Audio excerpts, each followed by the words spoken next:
Narlene here to give a prediction for the Spurs game, and Tottenham are inconsistent but no less than what we are, to be honest, because it was a decent first half against City, but feels weird saying that when it was a complete capitulation afterwards. That second half alone ranks among one of the worst performances we've seen this season, and that's saying a lot because we've dropped some absolute stinkers.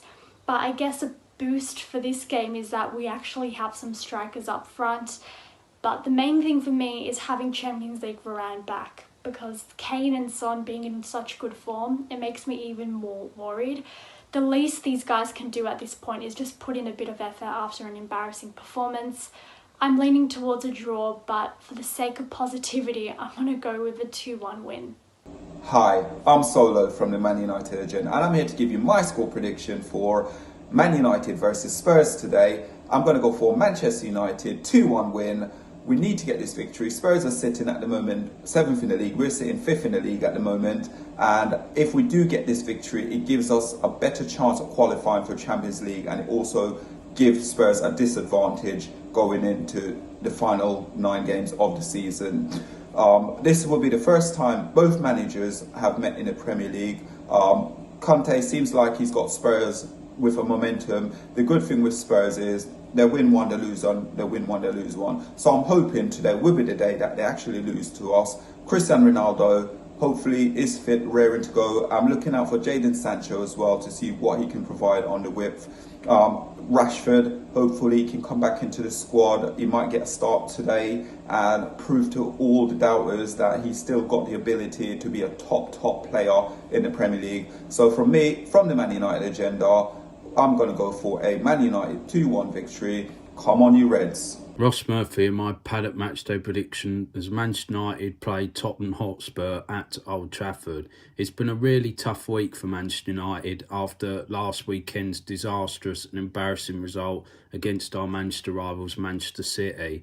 We're now up against the Spurs side who have been inconsistent with either win or losing or winning again and losing again, and then they won again against Everton. So interesting to see what Tottenham team turns up. Got to keep an eye out on Kane and Son because they are, at this moment, they are on form at the moment.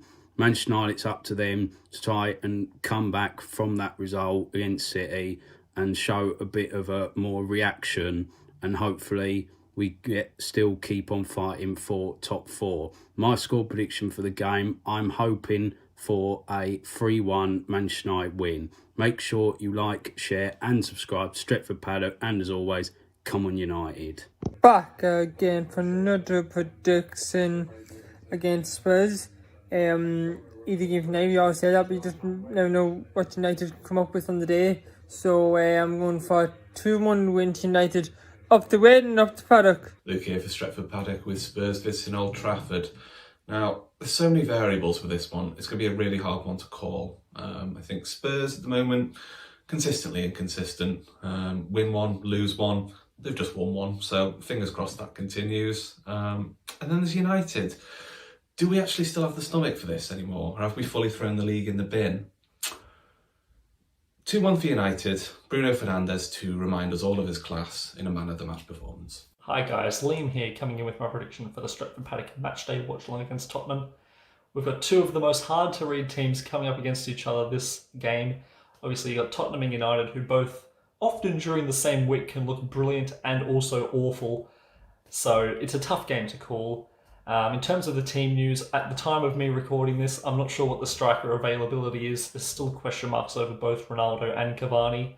So we're not sure what's happening there. Obviously, Varane's rejoined training, which is a positive, although I get the feeling he might be kept on the bench and given a start midweek against Atletico. So in terms of what we're going to do up top, it's hard to know. Maybe Rashford gets a chance back in the team. I think that's probably the way to go against Tottenham. Instead of playing without a striker, we really need to go at Tottenham. We really need a result. And I'm hoping we're going to pull through like we did earlier in the season. I'm going to back United to get over the line 2-1. Yes, guys and girls, Jordan here from Stretford Paddock. Now, you never know what you're going to get against today's opponents in Spurs under Antonio Conte, because one minute they'll go and steamroll Manchester City and then go and lose to Burnley in the next game. We do know that they can score on counter-attacks very effectively. We saw it against Leeds, we saw it against Manchester City, which is why today's going to be a very interesting game tactically, considering we do a lot of our attacking, especially on the counter-attack. So it's going to be very interesting to see how both teams line up, if it's a 3-back for both or it's a 4 at the back. Either way, I do think the fact that we've got Cristiano Ronaldo, Rafael Varane and Edison Cavani back available to start, whether they all do remains to be seen, but the fact that they're all available will give us the edge over Spurs, I think, today, despite the fact they've got Harry Kane and Heung-min Son in very good form. I still think Manchester United will win the game 2-1 with goals from Ronaldo and Jadon Sancho.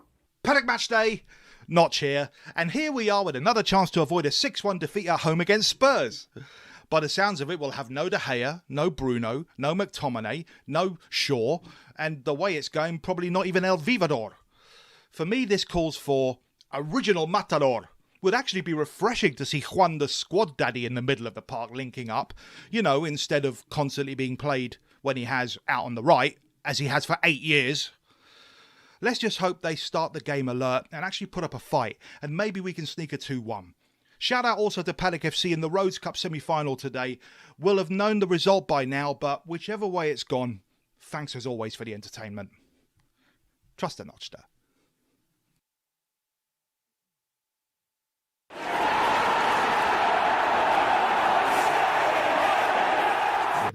Hello and welcome to Stretford Paddock. This is the watch-along for Manchester United against Spurs at Old Trafford. We are here in the studio for the watch-along. My name is Joe. I'm joined by Ronaldo. How are you doing? I'm doing fine, man. How are you? I'm good. First time on the watch-along for a while. Good to have you here. Time. I know, it's been a while, hasn't I it? feel like every single time we've been on it, we've lost. That's a precursor. Well, that's going to be good. We've got Callum here as well. How are you doing, Callum? Yeah, not too bad. How You were on for the City preview, weren't you, last week? I was, yeah. What was your score prediction that day? I can't remember. It definitely wasn't 4-1 to City anyway. I know, yeah, that was pretty rough. But hopefully, I can't remember the last watch-along you were on. It was a while ago, wasn't it? It was Villa. Was when it? we lost, yeah. So I'm 100% lost. We've got me and then two people that we lose every time they're on. But you know what? Today's a day to break the curse, I think. I was about to say records are made to be broken, but I don't know if it's records. Rules. Rules. Rules are made to be broken. I completely agree with that. Patterns. Kieran Colbeck says sexy Jesus in the comments. I don't know who he's talking about, but... Me can't think. But cheers. Thank you very much. Right, today there's a lot to get through here. The team news will be out in 1 minute. We'll go through that before we go through anything. For anyone who didn't know, I think Liverpool won 2-0 today against Brighton. That's today's earlier result. And the team news is out in 40 seconds. Before we get to that, what do you want to see from United today in terms of the team? Because obviously, you know, we need some changes from last week, don't we? Yeah, well, we just need to see them actually give a shit this week. Yeah, that's the start, isn't it? That's a start. Like, that is quite literally the only thing I want to say. I want them to actually attempt to run to the ball. Yeah. Like the bare minimum would do me today, to be honest. Yeah. After last week. What do you reckon? There's a lot. I want us to look what we've not looked all season. That's some sort of remnants of defensive solidity, at least a little bit anyway. Because I think we've had a run of games before the big teams where we've played 12 relatively low down the table, pretty much teams we should have beaten, and we've given up a number of opportunities to all them teams. So it's worried me that going into games against the likes of City and then Tottenham today, if you do afford them the same amount of space that we've offered the likes of Watford and Newcastle and Burnley in the past couple of months or so, they've got players to hurt us, and that's going to be my worry today.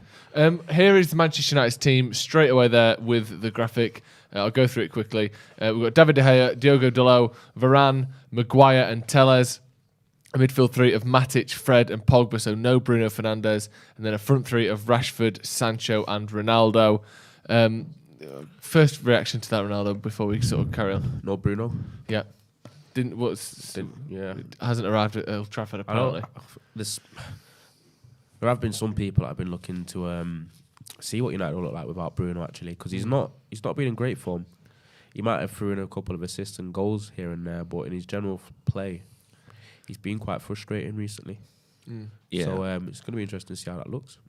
Yeah, I mean Bruno's not been in the best form, but it's not exactly the case that anyone has been. No. So apparently he's got COVID or is well, he I'm not just sure. got an So illness there was this thing there's with De loads of Gea, rumours. obviously, supposedly having a false positive test. So Yeah. the rumour went around. Well, not the rumour. The news went around this morning that he had COVID and wouldn't be playing. What, Henderson tampered with his test results? Yes, Henderson drew a little line on it in a red pen. But that was the rumour. And then about an hour or so later, 90 minutes later, it came out, actually, it was a false positive. He can play.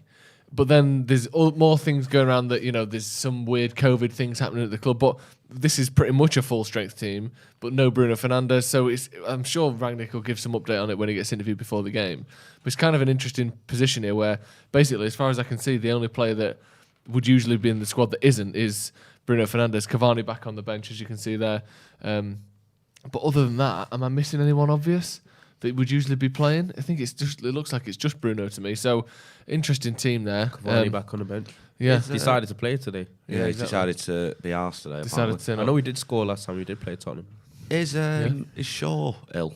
Oh, Luke Shaw's another one. Yeah, maybe he's out there as well. Let us know your thoughts in the comments. Obviously, no Bruno Fernandes. Like you said, Ronaldo, there is some, not clamour, but some people saying he shouldn't be, guaranteed to start if he's wasteful and he's giving the ball away. Yeah, we've got a change in the fullback areas as well. Yeah. Obviously, we just mentioned McTominay as well, sorry to interrupt you there, isn't on the pitch. And Delow's come back in for Wan-Bissaka. Just going to see how that kind of unfolds. Yeah. I think the fact that he's playing Tellers and Delo shows I don't think he fancies Shaw and Wan-Bissaka. Yeah. I've kind of gave up with Luke Shaw, especially this season now. I think he's been good for 6 months out of the 8 years he's been here. I think Tellers is definitely someone that we should be persevering with a lot more as well. Yeah. I think the fact that there's much more attacking fullbacks is something that he wants to have part of his play. Yeah.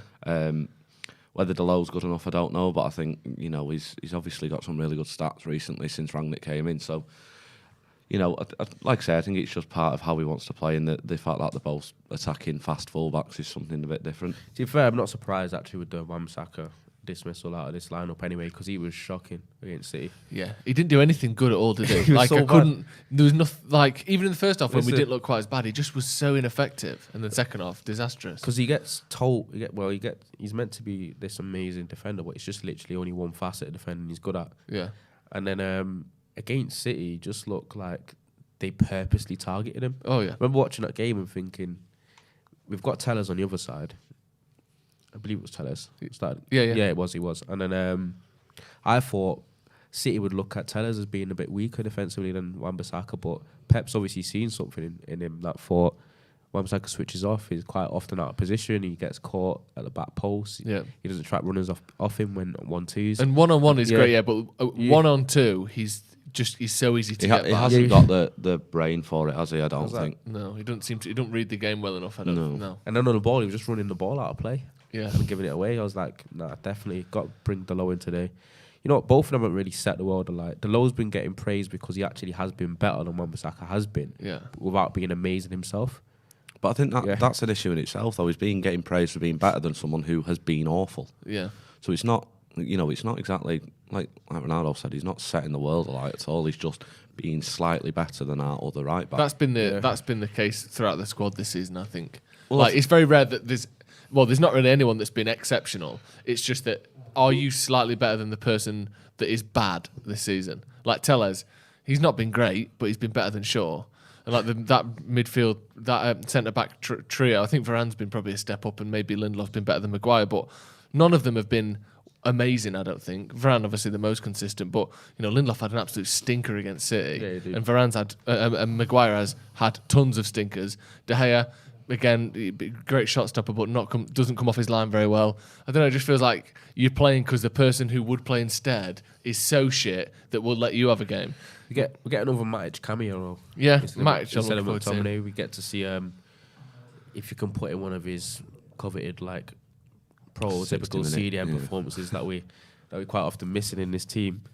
It's still the whole Matic thing still baffles me, because he is a good player, but for 60 minutes, and it really bothers me that a few years ago we gave Chelsea the money so they could go sign Kante, and we signed Matic when Kante was right there to get.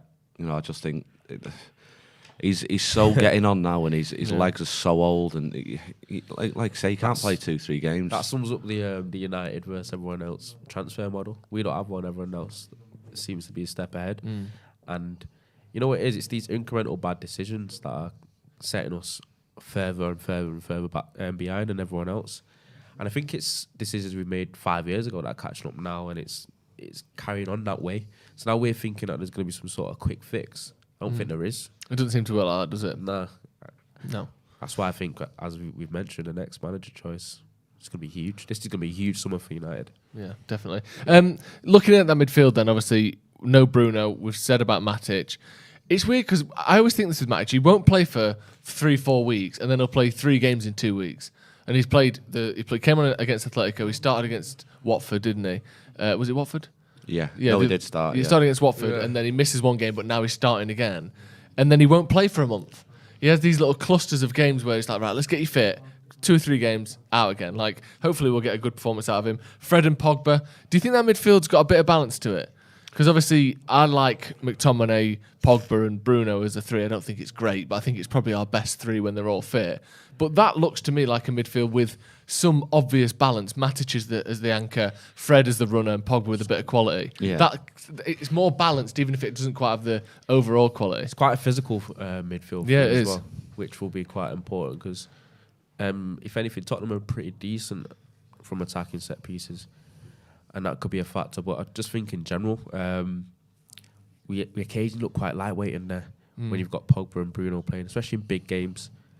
And with Matic, and then you've got Fred running around. Because other than that, I've given up on Fred a little bit as well. But he is good at running around. It's all he's good at, but he is good at that. And but he's been asking for how long now that he wants to play in that 8 position that he's been put in today. And he has shown to be slightly better in that role.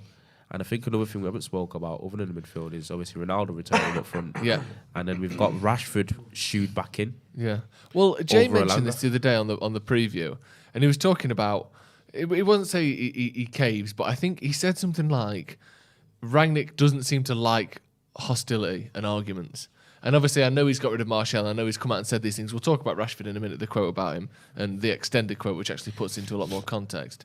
But Rashford, but Jay was like, I think Rangnick will start Rashford because he's come out and had a go. And he has. And do you think that's because Rashford put the word out? I know he didn't say it, but he seemed to put the word out like he's unhappy with not playing. He's willing to look at other options if United won't give him game time. Do you think that's a coincidence that he's starting this game? Because he's not really been good enough to start. You see the quote here. This is from Rangnick talking about Rashford. Even suppose he and his agent or his family at one stage of the summer think about going to another club. Well, he can do that, but in the summer, now the window is closed. I'll read the full quote on that in a minute.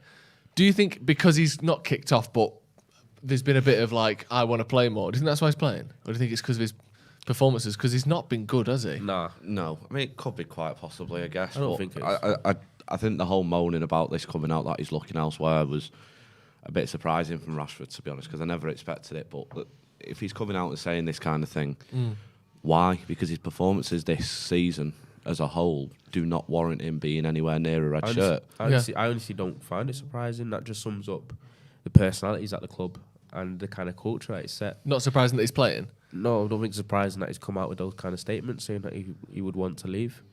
Because I think that's part of what's been Rashford's downfall over the past 12 and 18 months. I think he got to a certain peak and pinnacle of playing well. He got rewarded with a huge new contract. And I think, obviously, he's had these back issues and his injury issues, but I think he probably got an error thinking he was a little bit further ahead than he was. Almost thinking that he's already hit the heights and he's already done it. And he needs to realise he was 23 and he had a long, possible 10 years of success to go at United. And I think he started to smell himself a little bit, and I think that is probably why. And that could be who you're around, it could be what you're thinking that the United aren't winning things, I should be doing this and that. But I don't know, I think that could be just a sign of what the egos are like in that dressing room. And I think it doesn't surprise me at all that he's now come out because he's not been playing a few games thinking, I'll look elsewhere in the summer because that's where you're going to be at. Especially for him as well, you're going to be thinking the whole world has now caught on to the fact that I've been poor for 12 months. Is my transfer value going down? Is my value going down? That's sort of things that they can think of. Yeah. So he probably thinks if I'm not going to play and if United's not in my future, if I need to leave, I should leave now. You're 100% right. I think it it stinks of the personalities at the club and the culture at the club at the minute. I don't think anyone expected of all the players. You can't be happy about not playing. Obviously, he's not going to be happy about not playing. There's nothing wrong with not being happy about playing, but you can't play the way you are and then expect to be in the team. It's as simple as that. Surely. But then he is in the team. But, so do you think that's is, because he's spoken out, or you don't think that? I don't think that is, because that doesn't seem to be Rangnick's personality at all. But then he did that with Jesse to a certain extent. Jesse's, there's been all the stuff over the summer, over the winter with him wanting to leave and stuff his brother's posted, and he's played 2 or 3 games more since the January window ended than he was doing before. I don't know. I'm not sure. I don't think Jesse's a bad player though for Rangnick for the start that he wants. It's interesting that he's playing him after it's obvious he wants to leave. Lingard's been poor though whenever he's got even the slightest bit of cameos. Earlier in the season he did all right. He got a couple of goals, didn't he? Well, this is the thing. Newcastle and I can't remember the other one was. But this is the thing. No, nobody's been good. And the thing is with football, you'd like to expect it to be some kind of meritocratic thing where you work hard in training, you do well in training, you get rewarded with a start. So to be fair, it could be a case of he's come out and said this at Rangnick's playing. I don't particularly think it is. Maybe Rashford's actually just been really good in training this week and deserves to start. We don't know. All this sort of stuff it's speculation, really. We can't say it for certain, but he genuinely could have been brilliant in training this week and deserved to start. But what bothers me though is if he came on and was sharp and he had a little bit of an impact when he came on against City last week, I kind of get that. I don't think Alanga was great either, and obviously he's a young lad and you don't want him to get any burnout. But when Rashford come on alongside Lingard, they were borderline embarrassing. They barely did anything, did they? Really? So it's they came on and didn't look any more energetic or enthused than the players that have been playing for 70 minutes. With the selections, it's almost like at United. The problem is it's not who's playing the best; it's who's playing the least worst. Yeah, well, that's what we were saying before about the defence and all across the pitch. You're playing because the other guy's even worse than you. That is the biggest double negative. Does that make sense? The least bad. Let me just go. If you bring that quote up again, if we can get that back up, the Rangnick one, because that's the one that's been made a lot of. This one about him potentially leaving in the summer. But if you actually look at the full sort of structure and the full quote around that, it's a lot less like get him out than people are making it out. So Rangnick was talking about Rashford yesterday. He said, I don't think there's an issue, and he never said anything about that since we spoke, which is about leaving. He said, but the window is closed now, and this is where this comes in. Even suppose he and his agents or family at one stage of the summer think about maybe going to another club, well, then he can do that, but that's in the summer. Now the window is closed. It's got nothing to do with tomorrow's game or the game on Tuesday.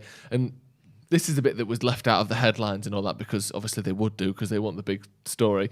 I spoke with him yesterday and the day before, and I don't know anything about him being unhappy. He didn't say anything to me. He said to me that he's still happy and he wants to perform on a high level for the club. There was no mention of him not being happy here. So that's more like, I almost think this now, instead of it being like, well, if you don't want to be here, you can fuck off. I think it's more of a, that's up to him. But what I'm being told is that he wants to stay and he wants to improve. So I think the full having the full quote in context is important. When does the media ever put a full quote? Well, yeah, of course. They never do. No, not in the headline. Especially with United, they'll get some big clickbait article or headline like this is in the Guardian, which is slightly less clickbaity generally than the tabloids, and he's saying the headline is Rangnick says Rashford free to leave United if game time is a problem, which he kind of says. He's an honest man, isn't he? He is, but also it's like you're focusing on that bit, which of course they're going to, but just so for anyone who hadn't seen the full quote, it's not like he's saying if you want to go you can fuck off. I spoke to him, he said he wants to stay and work for the club. And also the transfer window isn't even open, so I can't. He couldn't leave even if he wanted to. Do you know what I mean? I wouldn't buy for a second that Rashford wants to leave United anyway. No. Surely he'd want to spend his entire career here, but again, we don't really know that. No, we don't know. Are you surprised Maguire's playing? Yeah. I don't know about. I mean, I know Lindelof. To be honest, I think Lindelof had a worse game than Maguire against City, but over the season, Lindelof I think has been better. Are you surprised he's playing? You can kind of come with the Maguire weren't as bad as Lindelof in the City game, but then over the course of the season, Maguire's not been as good as Lindelof, as you said. I don't know why Maguire's playing. Yeah, I just don't think anything that he's done warranted. Can we get the team back on the screen, please? At all, and I think against the likes of, especially if Tottenham are coming to be that kind of transitional counter-attacking team that they can be. With the likes of Son, we've not even seen We've not even seen. I'll get to that in a second. Yeah. because I want to see who he play. And Yeah. I'm thinking, does it kind of suit someone like Maguire with his lack of pace, especially with Son running off him? I've literally got nightmares of Son running off Maguire at the moment. Yeah. Obviously, Varane's there to kind of cover up for him as well. But I think a lot of the time, Varane's looked occasionally shaky this season when he's played alongside Maguire. I think Maguire is, if you go from playing with Sergio Ramos for however long, to playing next to Harry Maguire, there's a bit of a decline in terms of your CB partner. And it's one of those where it is a position where there is a certain, you can do your individual 1v1 defending, but there's also a reliance on your partnership to be like in cohorts. And I think you just sometimes see like worlds apart. I know he was brought in to be kind of that, the pace and that cover for what Maguire lacked, which is what Maguire constantly needs alongside him to look decent, it seems. But I don't know, just not a big fan of Maguire at all. I don't think like how he's played. I don't like how he's kind of come across. I don't think he's got any leadership or captain skills. And I think he should be on a bench, and it should be Lindelof and Varane. I think they should be given a go, because if anything, even though Lindelof was bad last week, he's been our most consistent defender over the course of the season. Well, Bailly's on the bench. I actually don't see why Bailly's not being given a go. If Bailly's there now, we must be thinking, how do I get a game? Because you are right, Lindelof wasn't great against City. Maguire has just been appalling all year.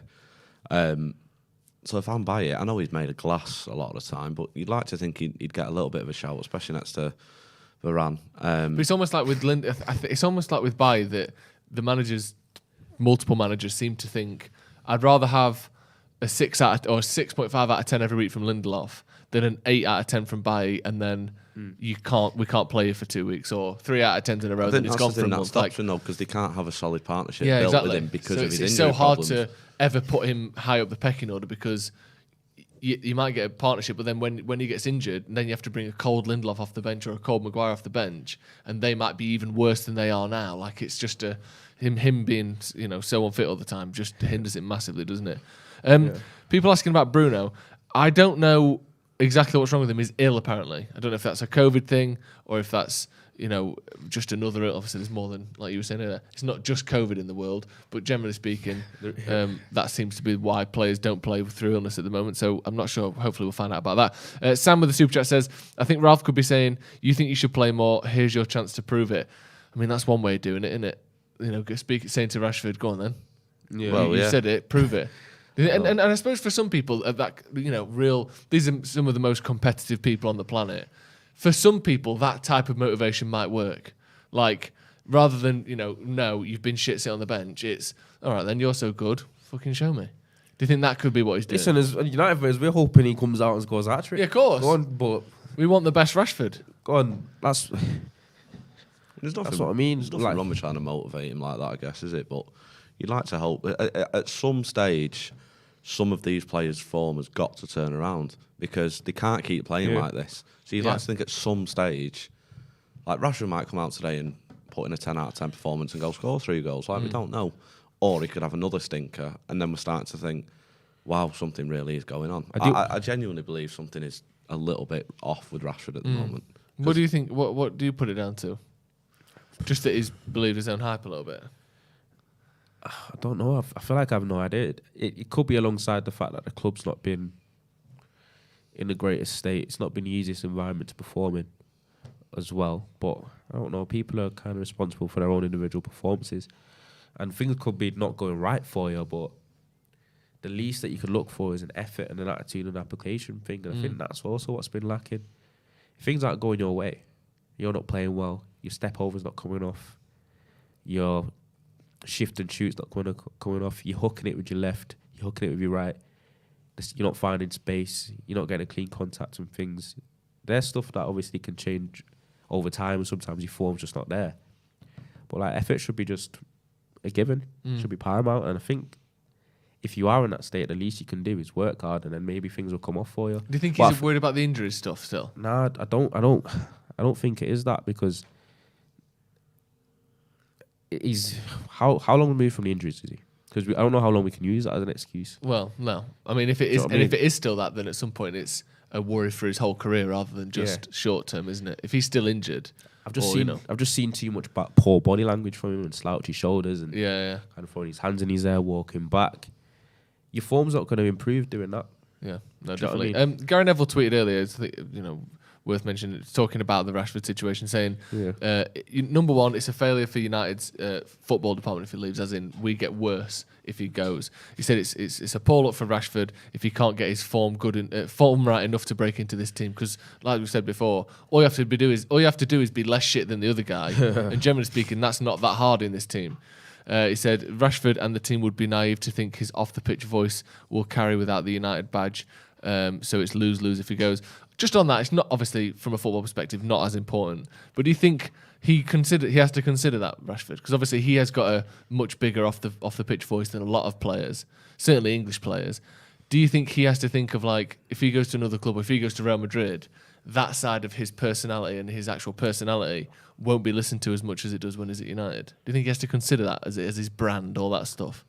I mean, maybe he does, but it depends on the percent of what he is. Is he 25% that guy? What would be the terms to describe that kind of public figure? Yeah, it's not politics. No, he's not a politician, but he's a public figure as well as a footballer, isn't he? Yeah, like a philanthropist or something. I don't know, but he's a footballer first and foremost. So I think he should be more worried about his performances on the pitch, because if anything, his voice has only been able to be heard as much as it has been, and he's only been able to have the power to do what he's had over the past couple of years because of his talent, because he's and so his football good. ability. Yeah. So without the football, he wouldn't have been able to do that. So I think he should be more focusing on improving his performances on the pitch, if anything. Because if his performances don't kind of take an uptake and his career does kind of go on a decline and downhill, then all that stuff outside of football, he won't have as much weight to carry, like Gary Neville said anyway. Yeah. Yeah, I mean, the problem. I heard rumours that he was going to be Mbappe's replacement and all that, and I think you're right. In terms of being a Man United player, that stature in itself is huge. His performances in a United shirt helps his off-the-pitch sort of brand and public figure grow. So I do think, I mean, Neville's right. It wouldn't be as big without the United brand and the United badge next to it. If his performance was stayed like this and he went to, I don't know, Newcastle, there'd be nowhere near as much traction for him, and there'd be no way that his brand would stay as big as it is, and his help that he's done. What he's done off the pitch has been amazing. But ultimately, at the moment, like Ronaldo said, he is a footballer first, and to help that off the field thing, he needs to make sure his on the field performances are just better than they are at the moment. Let's move on a little bit, because obviously United need a new manager in the summer. Have you seen this stuff about Thomas Tuchel going around? Yeah, I have. I don't know how much of it is in response to what's going on with Chelsea. Obviously, they can't buy or sell anyone at the moment. Basically, they are just like a Sunday League team. Being, they can't really buy anyone, they can't sell anyone, they can't really pay for travel. And the credit card's been declined. Frozen. They're basically hitchhiking to games. I know they've got 20 grand a game, so it's boo hoo. But with what's going on there, massive uncertainties around Chelsea generally. Who knows how long that'll last for. But Laurie Whitwell here, quoting Ralph Rangnick, talking about Thomas Tuchel. After all these rumours have come out that United are looking at him, he's now on the list with Ten Hag and Pochettino. Rangnick said, Tuchel's a top manager, I know him well. He was a player of mine at Ulm. He took his first job as a football coach in Stuttgart when I was head coach there, but he's the manager of Chelsea. To speculate about him being a candidate for here doesn't make sense. Would you have Thomas Tuchel? Are you a fan of him? Do you think he would work at Manchester United? Especially when you consider that Ralph is going upstairs next season, those two working together, continuation of what we've seen. I mean, I think it's kind of all hearsay, and because of what's happened with the Chelsea thing, I don't think there's anything in it. I believe there's two candidates. I think it's genuinely Pochettino or Ten Hag. Even though United have come out and tried to say the kind of candidate pool's wider than Ten Hag and Poch, but it will come down to either of them two. They're obviously huge favourites. But would I take Tuchel? Yeah, I would. Would you?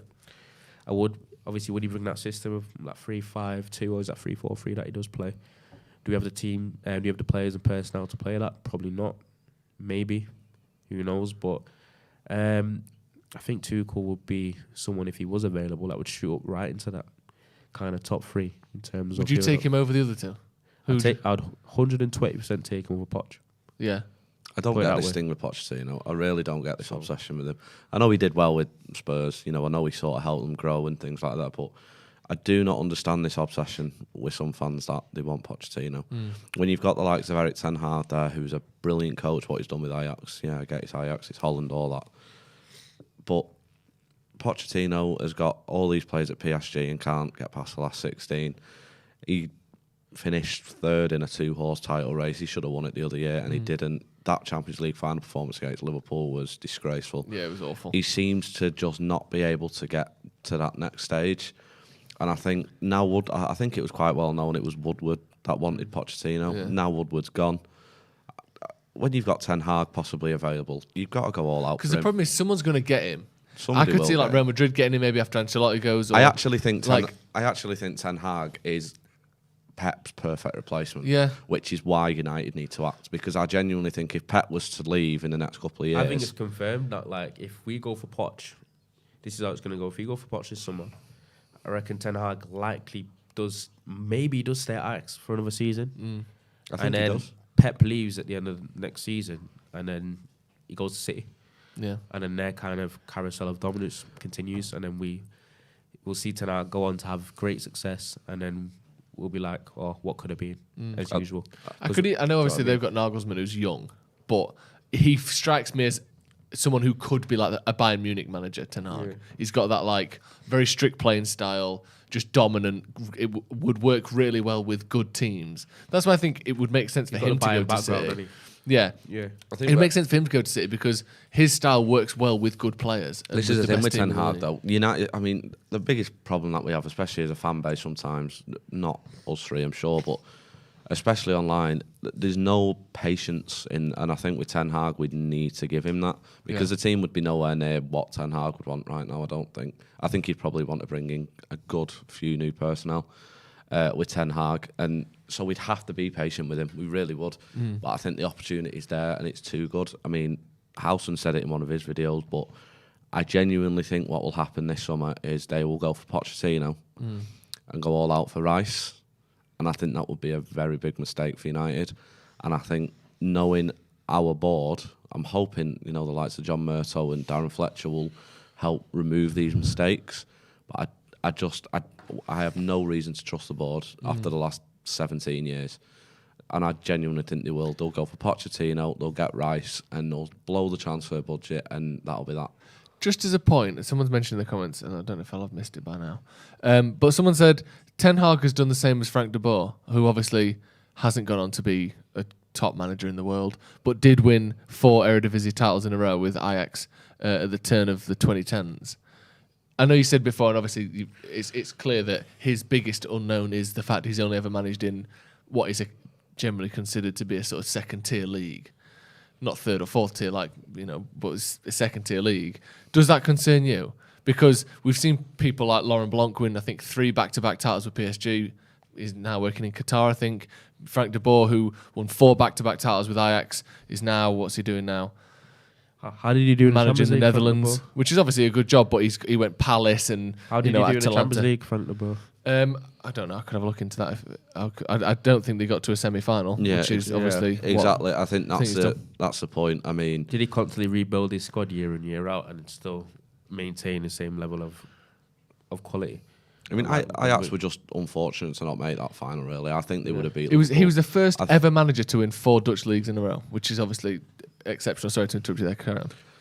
That's what I mean. I think that's how you look at Ten Hag, though. You look at his Champions League record. You don't look at his Dutch league record, and with Ten Hag doing so well in that, I think that's kind of what sort of propelled him to that elite tier list of coaches, where the likes of Real Madrid, Bayern Munich, City, United, all these teams are being mentioned with his name. I think the fact that he's managed to do that with Ajax has propelled him to that level, and I think that's why he's being linked with so many jobs. But in that sense, would you not look at Poch and say maybe he's been linked with United because of? I know they were awful in the final, but they did get to a final, which obviously Ajax beating Ajax the thing along is, the way. No one sat here saying that Ten Hag doesn't have any cons or well, no, I'm asking how come they don't? Why do they not bother you? Is what I'm asking. I didn't say they don't bother me. I just feel like stylistically and what is part of the little intricate stuff that Ten Hag's done at Ajax in terms of rebuilding his squad 3-4 times over when he loses their best players every single transfer season. And still maintaining a level of competitiveness in the Champions League, which is the elite tier of European football, while maintaining dominance in the Eredivisie, which isn't just dominance, by the way.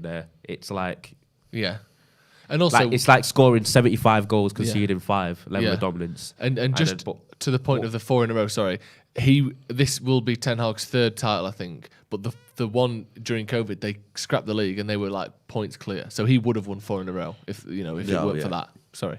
Yeah, exactly. I don't know. I'm just seeing the kind of structure of United are in the process of probably needing some sort of small rebuild. Yeah. Ten Hag's pretty good in that area. United probably need a little culture shift in terms of probably trusting a little bit more of our promising youth players. Mm-hmm. Ten Hag's also great at that with youngsters. There's just things that go beyond, he plays in the Eredivisie, he manages in the Eredivisie, he's done what Frank de Boer's done when he was shit at Palace and whatever. It goes beyond that. You got to look into kind of the intricate stuff about him as a manager. I agree with you. I just thought it was an interesting point to raise. And on talking about the Eredivisie, Ajax have scored 15 more goals than the next highest scoring team and have conceded half as many goals as the next best defence in the league. They've scored 77, conceded 11 in 26, which is just fucking stupid, isn't it? How likely are they got to be in the quarters? I think the level with Benfica, they drew Benfica in the first leg, didn't they? But then interestingly, so that those stats that are there for the goals and goals against, they have played 26 games on 63 points. PSV have played 25 on 58. So PSV can go 2 points behind Ajax, which is stunning when you look at how many goals and stuff. I think Ajax did lose a game a couple of they games lost ago. But in the Netherlands, right, there was a period of time where the likes of PSV and Feyenoord started winning the leagues, and Ten Hag, and I suppose De Boer to an extent as well, but they brought Ajax back to the top, and they're now dominating again, effectively for the amount of leagues. Like you say, PSV can catch up technically, but I think there's eight. I think there's 34 games in a season in there's 18 teams, so that'd be 34. So there's only a few games left, so it's just getting to that time of the season, isn't it? I think. Look, I don't think Ten Hag's there next season. I think Ten Hag's going to be in somewhere else. So where do you think he goes then if it's not United? Depending on how Real Madrid do in the rest of the Champions League, I could probably see him going there. Real Madrid. Yeah. Let's move on to this game a bit then. Conte is another guy who United were linked with a lot before Ollie left. He's at Tottenham. He's doing all right. He's the Micah Richards rant. Lost. Well, what's that? That we should have got him. Yeah. No. Well, I think the opposite. He's lost 5 of his last 7 games. He's obviously a good manager, but I think much like Tottenham, we're too far off the top to be able to have that short-term manager come in and win big trophies with us. I think for Conte, he needs to be at that next tier up in terms of squads. He can't take a Tottenham to the league, and if he can't do that, he's not going to rebuild that team for 5 or 10 years. I think we're too far off to have a manager like Conte come in and be successful. If you literally look at short-termism in the dictionary, you see Conte's name next to it. Anyway, he wants instant success now. He wants a lot of money pumped in. He wants everything perfect for him. Otherwise, he throws a fit. Have you is what you've basically seen. He basically half quit the other week, didn't he? Yeah, but the thing is with Conte, he's a winner. Isn't he? That's where the clash of cultures have come from with Conte and Spurs. Conte's a winner. Spurs don't know anything about winning. Why did he go there? Think he just got bored? The £12 million a season probably helps. Probably. It's not bad, that, is it? And then I won't get out of bed for less than 30. The Conte-Daniel Levy kind of dynamic was never going to work. But then it's like, but again though, at some point you think Daniel Levy, he must be so lacking self-awareness because the fact that he went for Jose thinking that's going to work, me and Jose, like, you know people, I know lads who every single time they're in a relationship, you're like, you two aren't going to work. They're falling out after like a week. Do you know what I mean? Like, it should still be in the honeymoon period. Daniel Levy at some point needs to look at himself and think, why am I hiring managers like this? Like, I notoriously don't spend much money. I'm very frugal with my transfers. It has to be net spend, all this, all that. And I'm getting managers that require 150 million transfer windows and then they'll win me a league. I do wonder. Why is he doing that? I do wonder though with Conte, because the problem with Conte is I actually think, or he thinks, that he's bigger than Tottenham. Yeah. So I think if Levy was to turn around and go, no, then Conte go, well, I don't need you, bye. No, and he'll leave. I don't think he's got any issue with doing that. I don't think he does that at United. He wouldn't have done that at United. And like the quotes that you're seeing in there, if I'm not good enough, I'll leave, blah, blah, blah. I don't think he would have done that at United to the same extent, but I still think it's just in his nature to be like that in front of the media.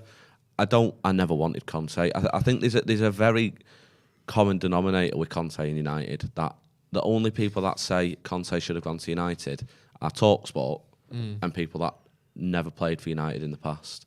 If you ask United fans and you ask former United players, none of them want Conte because they know it's a short-term manager. He likes to cause a fuss. I don't think United wanted that baggage. No. I don't think United were ever in for Conte, even before he went to Spurs. It's just drama, isn't he? He's drama. He's fun.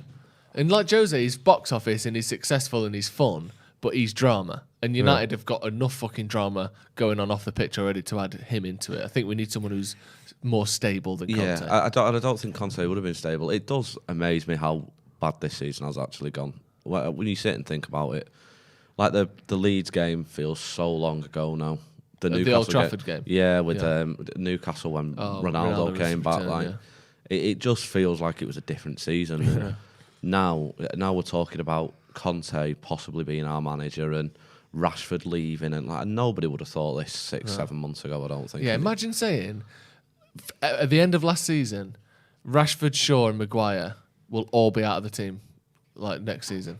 You'd be like, well, surely not. I think the changing what Rangnick's brought has probably stopped Maguire from kicking on. Maguire's no captain of mine. No, I get it, and I get it with Maguire. But I just think like the way that we looked at this team last season, there was likeable players that were improving, that were playing well for their club and for their country, and now almost all of them have deserted. This is what I mean. We brought in Ronaldo, Sancho, and Varane, and we're now possibly talking about playing in the Europa Conference League next season.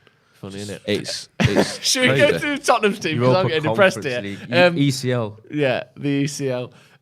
Which used to stand for UEFA Champions League, UEFA Champions League, but not anymore. Right. Tottenham team to face Manchester United. Lloris, Doherty, Romero, Dyer, Davis, Reguilon, Højbjerg, Bentancur, Kuselevsky, and Son and Kane, obviously, them two. That front three does worry me. I think I really wonder about that front three. It's a very balanced front three. It's brilliant, genuinely brilliant. He's been, you know what, their two signings at Jan have been good. What, Bentancur and Kuselevsky? They've definitely improved them. They've become staples starting. I've been more impressed, obviously. What is his name? Kuselevsky. I might just call him Dejan for this video. Yeah, I might just call him K. Yeah, K's been decent when. I think he can get it. He's been Kulusevski. Right, Kulusevski. There you go. Now he's been good in terms of I think he's had 2 goals, 3 assists, 8 games or something along those lines, so like 5 goal contributions. But Bentancur's not had the kind of the fancy statistics, but I think he's been even more impressive than him. When I've watched, I think he's looked a level above the midfielders that they've been playing. Obviously with the likes of Winks, Skip, Højbjerg. Even though I did rate Højbjerg last year, but I think he's kind of fell off a cliff. Well, he was meant to be very promising when he was at Juve, wasn't he? Bentancur, and then all of a sudden he's being allowed to leave and going to Tottenham. Slightly odd. I mean, the Kulusevski maybe it shows the standard. standards. A weird one as well, though, yeah, because Kulusevski was meant to be this. I think he was one of the best players in the Serie A when he was playing at Parma. He was apparently had an insane season for Parma, and then he's went to Juve. He's only 21, though, I think, or something along them lines. I mean, let's face it. I don't think he's going to spend his career at Spurs, is it? You know, again. Yeah, I think he's only on loan, even. Yeah. What's that? He looks like Gerard Deulofeu if he was born in Rochdale. Do you know what I mean? He's got that a bit Gerard Deulofeu, but he looks proper like. That is bang on. Yeah. Kulusevski looks like Gerard Deulofeu if he was born in Rochdale. But yeah, he has been very good for them, and annoyingly they are capable of a big result, even though they're still shit. Yeah, which is proper Tottenham. My genuine they're a little bit less shit than us, though. The worry with Tottenham is, though, genuinely, if Levy does go against his grain and does give Conte the money, I do think he could really improve Spurs. And if he was given the resources this summer, I think a lot of players would be willing to go to Spurs because of Conte. Maybe. Because let's face it, they wouldn't have got Kulusevski and Bentancur if Conte wasn't there. Never. Probably not. So this summer, if given the resources, he could bring. There's talk of Bastoni coming in from Inter, Kessie from AC Milan. Like these players would massively improve Spurs. So I would be a little worried about that because it's another team that could possibly overtake United. What's caught your eye there, Ronaldo? You know, the shine of Pogba's head was blinding me there. Paul Pogba's gone fully bald. He's gone full J Mutty. If that's a picture, I've seen that picture from today because I've never seen. Let's have a look. If you haven't seen that, can we get that on the screen? If you go on United Twitter, That borderline looks photoshopped. it does borderline like Photoshop. He's fully shaved it. He's tried to go full colour. Do you reckon he was in a room with fucking Roy Keane and Graham Souness? Maybe there's a lot of what the fuck's in the comments. Yeah. Because he's not balding, is He he? literally looks like that. I'm not gonna lie, Pogba bald look. I think it's added about 10 years. He looks old as fuck, doesn't he? He looks old. He as looks fuck. about 38. Can I just say there's nothing wrong with being bald, right? Absolutely not. But it's made him look older. You're not bald though. Well, I was receding quite a lot last time I saw you, mate. You got a bit fading. You got a bit fade going on, mate. Yeah, It's just a little bit. It's Yeah. a tight fade, a very tight fade. He actually is. Now that I think about it, there's someone that you are a spitting image of. You probably heard it. Don't say Carl Pilkington. Nah, you're not Carl Pilkington. Someone else. Let's see if you get it. Do you get that? Do people say that to you? Yeah, a lot of people say. that- Mainly because I don't think Carl Pilkington. mainly because I'm a miserable bastard. Have we got a shot on him? Sam? No. Ah, But you can have a look straight to the camera, the middle camera there. What are you going to This one. say? Go on, there. Does it look like? Big show. The Big Show. The big The Big Show is bang on. with a shorter beard. With the Big Show short beard. I mean, I'd say that's a compliment, but he's 7 foot and £500, so I don't know if that's but the best thing ever. But he's rich. He's rich as fuck. He is Yeah, rich as I mean, fuck. he's rich, but that's definitely not comparable. What do you with prefer it. that to that or Pilkington? To be fair, people call me Carl Pilkington for being a miserable bastard. Let's get this picture of Paul Pogba on the screen. Look at that! He's gone. You don't like it, do you, Ronaldo? Ronaldo isn't enjoying it whatsoever. Yeah, but What is that? Do you know what? It'll stop people going on about his haircuts. No, it won't. Well, Everyone's going to be talking about the haircut he had in the middle. He had it really short recently, didn't he? That keeps Souness off your back. But now this puts Ronaldo Brown on your back. Like, Ronaldo was like, at your face, and as soon as I got that photo, you're like... Someone said it in the comments, this is standard Pogba. Like, literally, he gets slated for having his hair from, like, to the Graham Souness in the world. He cuts his hair, and everyone's like, what the fuck as well? He can't do anything. No, but it's unusual to see someone who isn't balding, like, bick their head, isn't it? Yeah. That's an unusual haircut. I mean, I mean, the thing is... Pogba's done what I would do if I was as rich as him. What? I've always said that. I swear I've said this to you loads of times upstairs. Let's go bald. Like, why would you have hair if you was rich? If you were a millionaire? What does that mean?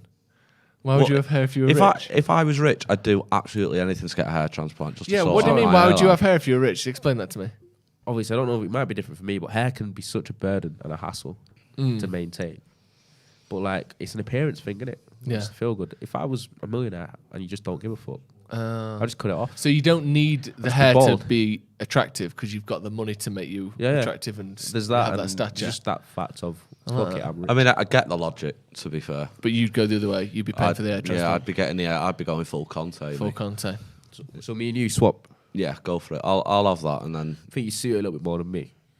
yeah, I don't know. I'd only do it if I was rich. Yeah, go bald. People saying short hair is less hassle. That's true. I mean, I must admit it does help. I don't have to dry me top of my head anymore. It And does it itself. do you cut it yourself? No. Do you not? No. You go to barbers? Yeah, I do, right? The only reason why I do it is because in lockdown, my missus did it, and she did it so bad, she somehow went so far down my front, so I had like a line of hair there. So it Why is she shaving your collarbones? because she's an idiot. So, Why don't you stop it? because I don't know why I didn't.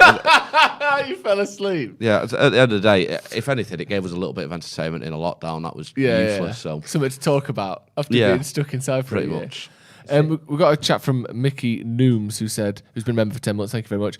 He said, "When's Joe getting his own show again? Proper talent. This is nice, isn't it? Deserves his own long form podcast. Miss those Friday shows. Bloody mental content. Love it. Thank you very much." I don't know his answer to that. We could do, but it was just a hell of a lot of work for not. Friday night's gone. A lot of work. Couldn't do it forever. Here's the Premier League table. Is it dating? Here's the Premier League table. I know you love a date. I've not been on a date for a while actually. Oh, you wifed up? A little bit. Here's the Premier League table. Manchester United in 5th. Behind Arsenal in 4th, 47 to 48 points. Arsenal have also played 3 less games than Manchester United. So that could be 10 points very quickly. Aren't there games in hand? Chelsea, Liverpool and Spurs, I believe. I think it's Tottenham, yeah. I think they are the 3 games in hand. So there's a small chance. But and also, there is 13. They've still got 13 games left this season. I think they won't be in this good a form. I think for the whole 13. I think most of Arsenal's remaining games aren't easy ones. Like they're all a bit awkward. Let's have a look at Arsenal. If you look Arsenal's. at the fixtures, they're all a bit awkward. So here's Arsenal's fixtures. They've got Leicester at home tomorrow, which, I know Leicester aren't at their best this season. They're 12th in the league, but they're still capable of that kind of result. It's not the worst team in the world. Then they've got Liverpool, like you said. Then it's Villa away, Palace away, Brighton at home, Southampton away, United, which is a huge game on the 23rd of April. Yeah. Then it's West Ham away, Leeds, Newcastle away, and Everton. So that don't make sense, does it? The Chelsea game has been postponed, so that's not been played yet, and the Tottenham game was postponed. So add Chelsea and Tottenham both away in there as well. Yeah, I mean, I couldn't see Arsenal picking up wins against them too. I don't think they'll win all 3, certainly. No, I think you'd be surprised if they did win any of them against the 3 games in hand, I think. But you never know, I guess. We'll just have to see. Yeah. But you think there's still a chance of top 4? A very, very small. But I've kind of written it off myself because we're saying this as if United are going to go win all our games, but we won't. I mean, I think this game today is massive. If Spurs beat us today, then there's absolutely no chance we get top 4. Yeah, I agree. Do you agree with that, Ronaldo? I think top 4 is borderline long shot anyway. I think the only ones... It's a bit of a weird one today. I want United to win. Obviously. And I'd want them to thrash Tottenham. Has there ever been a... Go on, sorry. I know what you're thinking, but like, it's just so annoying that we've allowed Arsenal to get ahead of us to the point where we beat Tottenham today and help them with top 4. Because if United somehow don't get top 4, which would be annoying in itself, I'd rather Tottenham get it than Arsenal. You hate Arsenal, don't you? So hate them so much. Is it true that you hate them more than anyone else? More than Liverpool, more than City? I hate them all. That would be controversial. Equally as much, but there's a little tiny bit more of a disdain for Arsenal because their fans are so insufferable. So are Liverpool's. Liverpool fans are more insufferable. Liverpool and Arsenal fans are more insufferable than City fans. Could I mention a very small technical difficulty? Yeah. I can't hear in my headphones. I don't know if something's happened. No. I don't know why. Is that try and sort that out. Did you hear that, Callum? Is that what would you call it? Is that a... You'll know stuff like this because I know.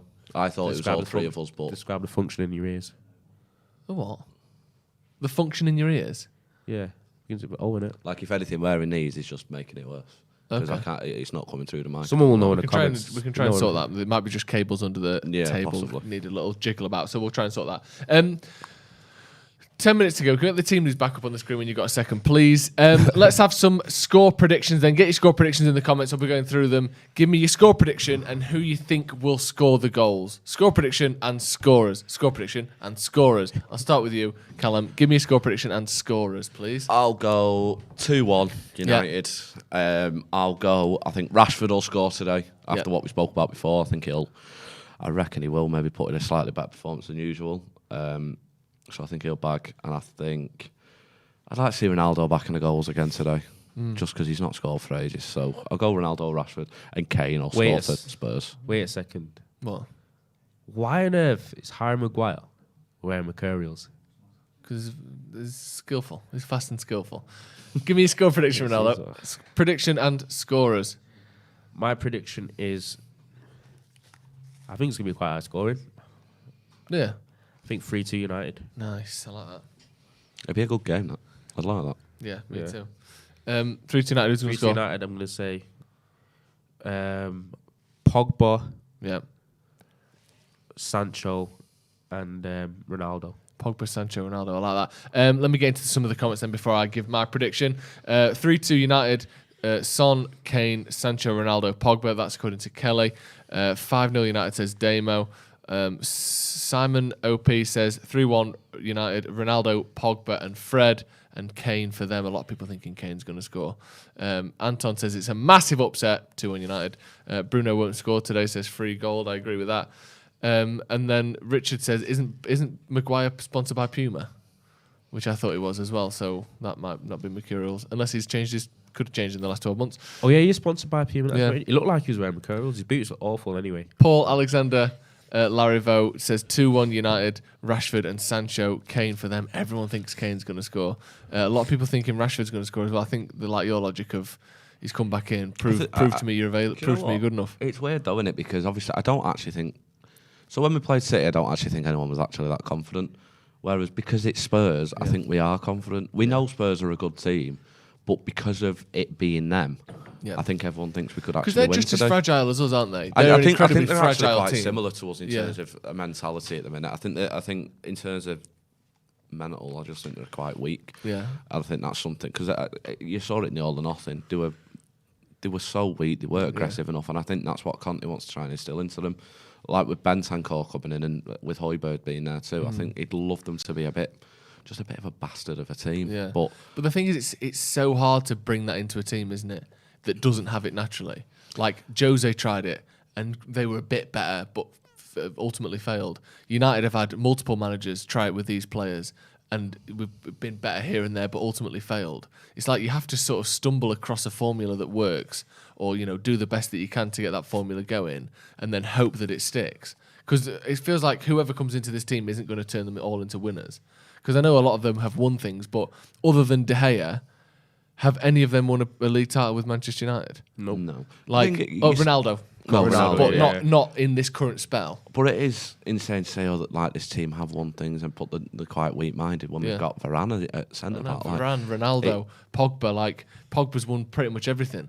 Other than the Champions League, he's won league titles in the top leagues. He's won World Cups. He's won everything. And I think that is his only trophy he's missing. I think the Champions League. Yeah, exactly. So it's possibly ridiculous. The FA Cup too, but he's won a cup I think in Italy. But it's just bizarre, really, isn't it? Sean Patrick McDade, who's been a member for 16 months. Thank you very much, Sean. He said this membership will be walking and talking in no time. They grow up so fast. I know, 16 months, eh? Probably learning a couple of words. It's recognising its own hand in front of its face, all that stuff. It recognises itself as a person. What? We're talking about his membership. It's 16 months old. He's been a member for that long. He's probably eating solid foods and everything. I saw a 16-month-old baby eat a humbug once. That's dangerous, isn't it? Fox's Glacier Mint. How do you know all this? Babies and that. How do you know so much about babies? Well, my sisters had babies. And I used to be one. And you remember? Oh, yeah, you remember? Yeah, I remember it. I'm one of the few people that can remember my birth. Absolutely traumatising. I reckon that's why you cry when you're born. Imagine seeing that. Jesus Christ. No wonder babies are crying. I can guarantee I cried just knowing that I had to come out. Yeah, exactly. I mean, I was well happy in there. It was warm. Think how warm it was. Grow up, can't afford a house, just everything's shit in it. But isn't it weird that when you're inside as a baby inside the mum, it's like 37 degrees in there, obviously because it's body temperature. And yet if you got in a bath that was 37 degrees, you'd be like throwing up in about 25 minutes. But isn't there a bunch of weird facts about babies that young anyway? Like they're just more durable and just kind of... Like not coming back. We get to the good stuff on this channel, don't we? You know, like their heads, aren't they meant to have like mushy heads? Mushy heads? Because when a baby comes out, in this like the first 2 minutes, the doctor could actually mould the head into a traffic cone if he wanted to. Really? What? And then they go out and work on the roads? Yeah. Yeah, I've seen that. That is fully well, I've seen it before when the baby comes out and within the first 2 minutes you can make a balloon poodle out of it. It's that soft. It's that soft. You can get the tail going. No, because apparently your head is just... No, but they do it for the right reasons. Sometimes the head does come out a bit and they can do like a quick mould in it. You know, like, do you know why that is? Because humans have got, by far, I think, the biggest head to body ratio in the animal kingdom. Like our head... Yeah. Compared to the size of our body is bigger than pretty much every animal. I know mine is, to be fair. Yeah, exactly. Yeah. Because mine is as well. I've got a massive head. Because of that's one of the reasons we're so smart. So to make up for that, if your head wasn't malleable, you'd never be able to give birth to an object that big. So it has to be squashable. Otherwise, every mum's dying. It's true. Have you seen a bald chimp? Sorry? A bald chimp? Yeah, I have, yeah. Sometimes they go bald in old age, don't they? Have you seen that? Yeah. Am I not bald a chimp? Could be close to one. in a way. Yeah, but chimps can go bald. Have you seen them though? Have you never seen one? Like Google now, bald chimp. I've seen one. Have you seen one? Are you asking me because you think I haven't seen one, or are you asking because you want to see one? Fully roided. Yeah, they're fucking jacked as shit. Yeah. Of course they are. Look at the state of that. Yeah. Look at the arm on that. And, I mean, no one can even see No this, wonder but they can imagine, just like pull human arms off. Yeah. Imagine sort of Joe Rogan. Speaking about this with Steve over there in the extreme. Kind of Joe Rogan, that, innit? If we're honest. Yeah. Anyway, right. You say that looks like Joe Rogan? Not quite, but it's got a similar kind of outline. Does that ball chimp start saying crap about COVID pandemics and vaccines and stuff too? Probably. Casey King, who's been member for 3 months, says, controversial opinion. I wonder if our best 11 isn't our best 11 players. Probably. That's something that I think we don't... I don't know, we don't seem to work that out, do we? We never have a good player on the bench. Or when everyone's fit, we always seem to play who are the best players, play them. It's sort of the same. We've had this same excuse though for probably 10 years now. Yeah. Can't he coach Ronaldo? Did he coach him at Juve? I don't know if he did. I don't think he did. I don't think so. I think Conte was gone. You look very pally in the... Yeah, Conte was at Juventus. I think he left in 2016, 15. Yeah, Ronaldo wasn't there then, was he? Yeah, he wasn't. When did he go? 2018? I think so, yeah. Yeah. He was there for 3 years. Yeah. He left in 2014, Conte. You can still hear me, you all right in this? Yeah, all good, As long as everyone at home can hear me. Don't know why your headphones aren't working, but... No, I'm curious myself, but as long as everyone at home can hear my wisdom, then I'm all right. Yeah, we've got the wisdom.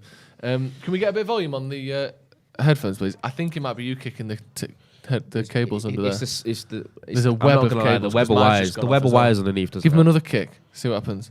Sorry, obviously I'm not being distracted. I'm just trying to save a phone number. Oh, okay. I'm just doing my thing. So. Fair enough. A lot of Sues in the comments. There we go. Still hearable because I can't hear anything.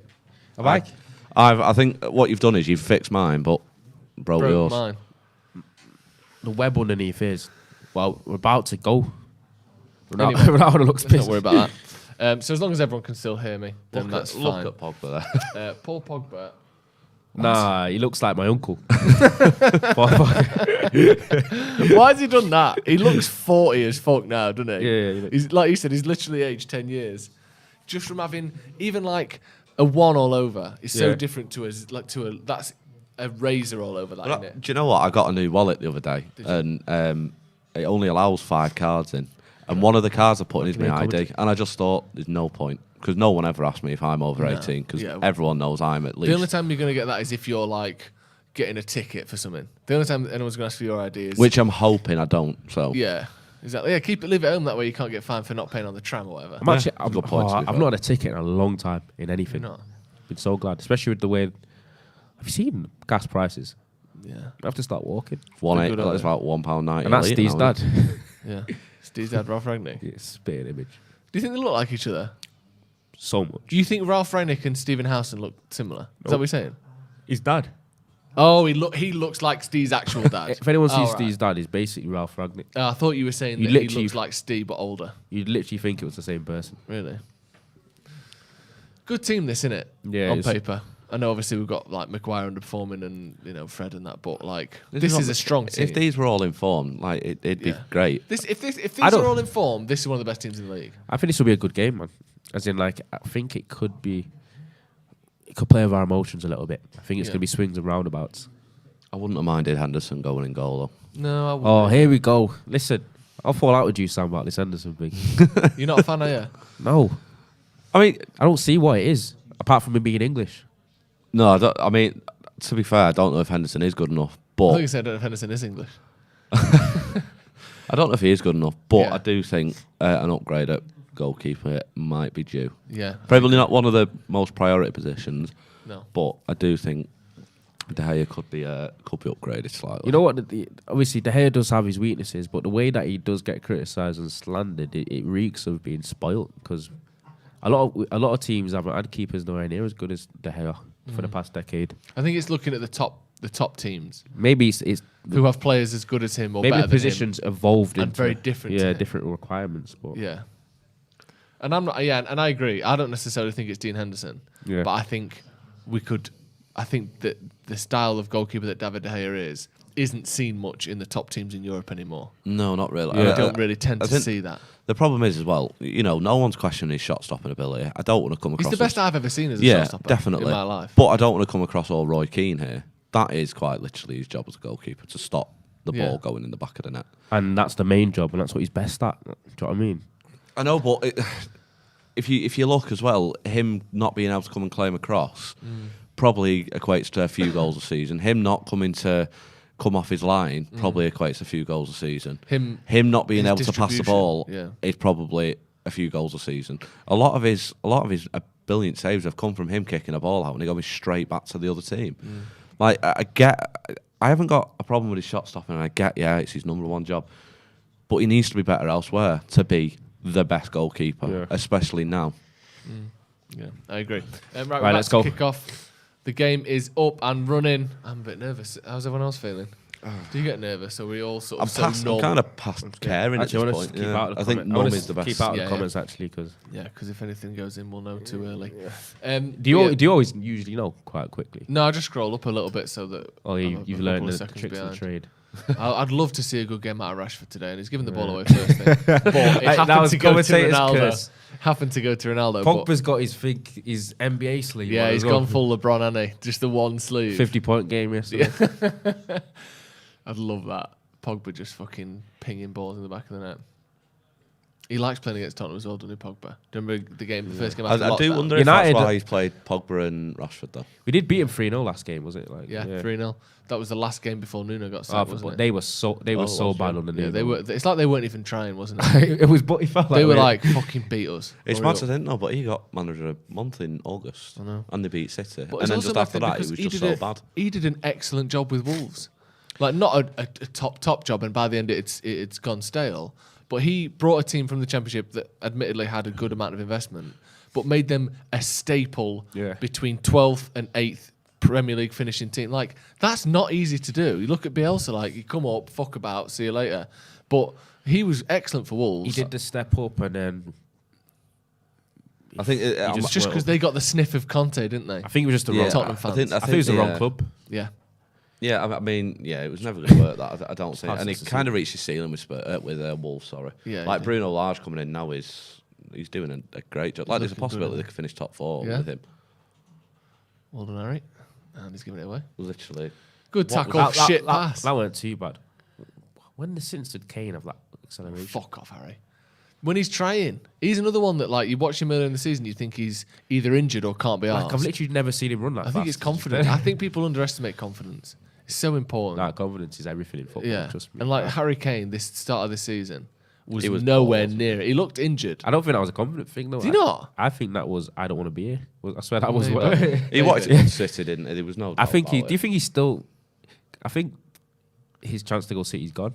Yeah, so I don't know where he goes apart from United. I think Haaland's written all over City now for this summer. Yeah. Well, was it? Oh, fucking hell, Fred! You got to be faster there. It was Daily Mail won it yesterday saying it's basically an open secret. I think it was Jack Gorn for the Daily Mail, who tends to be very reliable for City. Yeah. Saying that it's all but agreed that Haaland transfer. Yeah. So where does Kane go? Or is he just stuck at Tottenham? I think he's stuck at Tottenham. Yeah, I'd go for him, to be honest.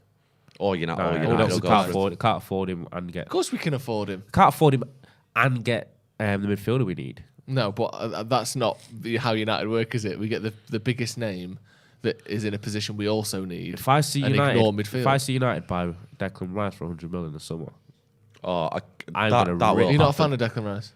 He's not a £100 million player, and I don't at all. If he was available for like 50, then fair. Yeah, if he was 40-50 million, I'd be all over it. But there's the hair coming out of his goal. Did well there. Yeah. Well done, David. I'm surprised he's not got nosebleed. Taekwondo in was it Reguilon on the floor there? De Gea did well there. He did well. Because Son was through. De Gea comes out to the edge of his box. He probably could have waited and caught it, but why risk it when he's in sort of no man's land for him, innit? Yeah. Got the sniffles, Ronaldo? I have. What are you thinking? Hay fever. Nice. In March. Either that or a cold. No, it does start in March. Could just have a cold. Yeah. I mean, you probably do. Do you just get nothing but a nose? No, but it sounds like hay fever actually, symptoms-wise, doesn't it? Yeah. No, I'm just saying that off past history of... Nothing but the nose. Of being like, I'm a serial hay fever sufferer. Like one of the worst types. Do you use Piriton and all that? I use Loratadine and... What's that? It's like antihistamine. It's like, that's better than Piriton, is it? Like good shit. I don't know. I don't like spending too much on medicine. I'm more of an immune system guy. Yeah, but hay fever is a failure of that, isn't it? Yeah, it is. Rashford did well then. Yeah, he did. Tellers with a little crossfield. Shit, that. Nowhere near anyone. Yeah. That's what I mean. Like, Tellers is kind of, I guess he did his job last season in terms of bringing the best out in Shaw. But I think now with him effectively being the starting left back, he does need to do better, but I still think he's done a much better job than Shaw has when he's played. Yeah, Shaw's been awful this season. Yeah. Shaw just doesn't. It's like he can't be asked, isn't it? Just can't be asked him. Yeah. It's a good pass to Heung-min Son. No way has he judged that and kept it on. He left. Oh, no. He's gliding. Oh, no. Harry Kane's going to have a shot here. No, he's not. Good block by Tellers. Spurs have had a lot more of the ball than we have. We seem to be quite reactionary a lot. They get to the edge of our box like that when they've got the ball. They look very dangerous going forward. We've been really reactionary, like, since the start of the game, I think. Can we just get a tiny bit more volume, please? Thank you. I don't think they're going to pick up that. Do you know what I mean? Oh, the body feint from Sancho there. That was so nice.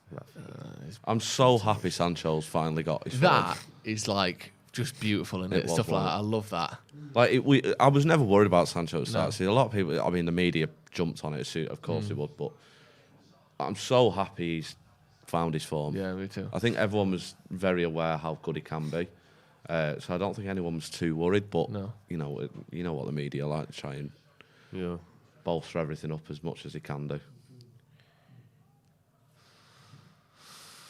Yeah, that body feint there is like, do you know when you watch that old skills from like the 60s? Yeah. Before all the emphasis was on the legs and like where your feet are going. There was a lot more like feints and going side to side over the ball. Sancho's got a lot of that to him. That like he does more body like tricks than he does feet tricks. If that makes any sense. Yeah.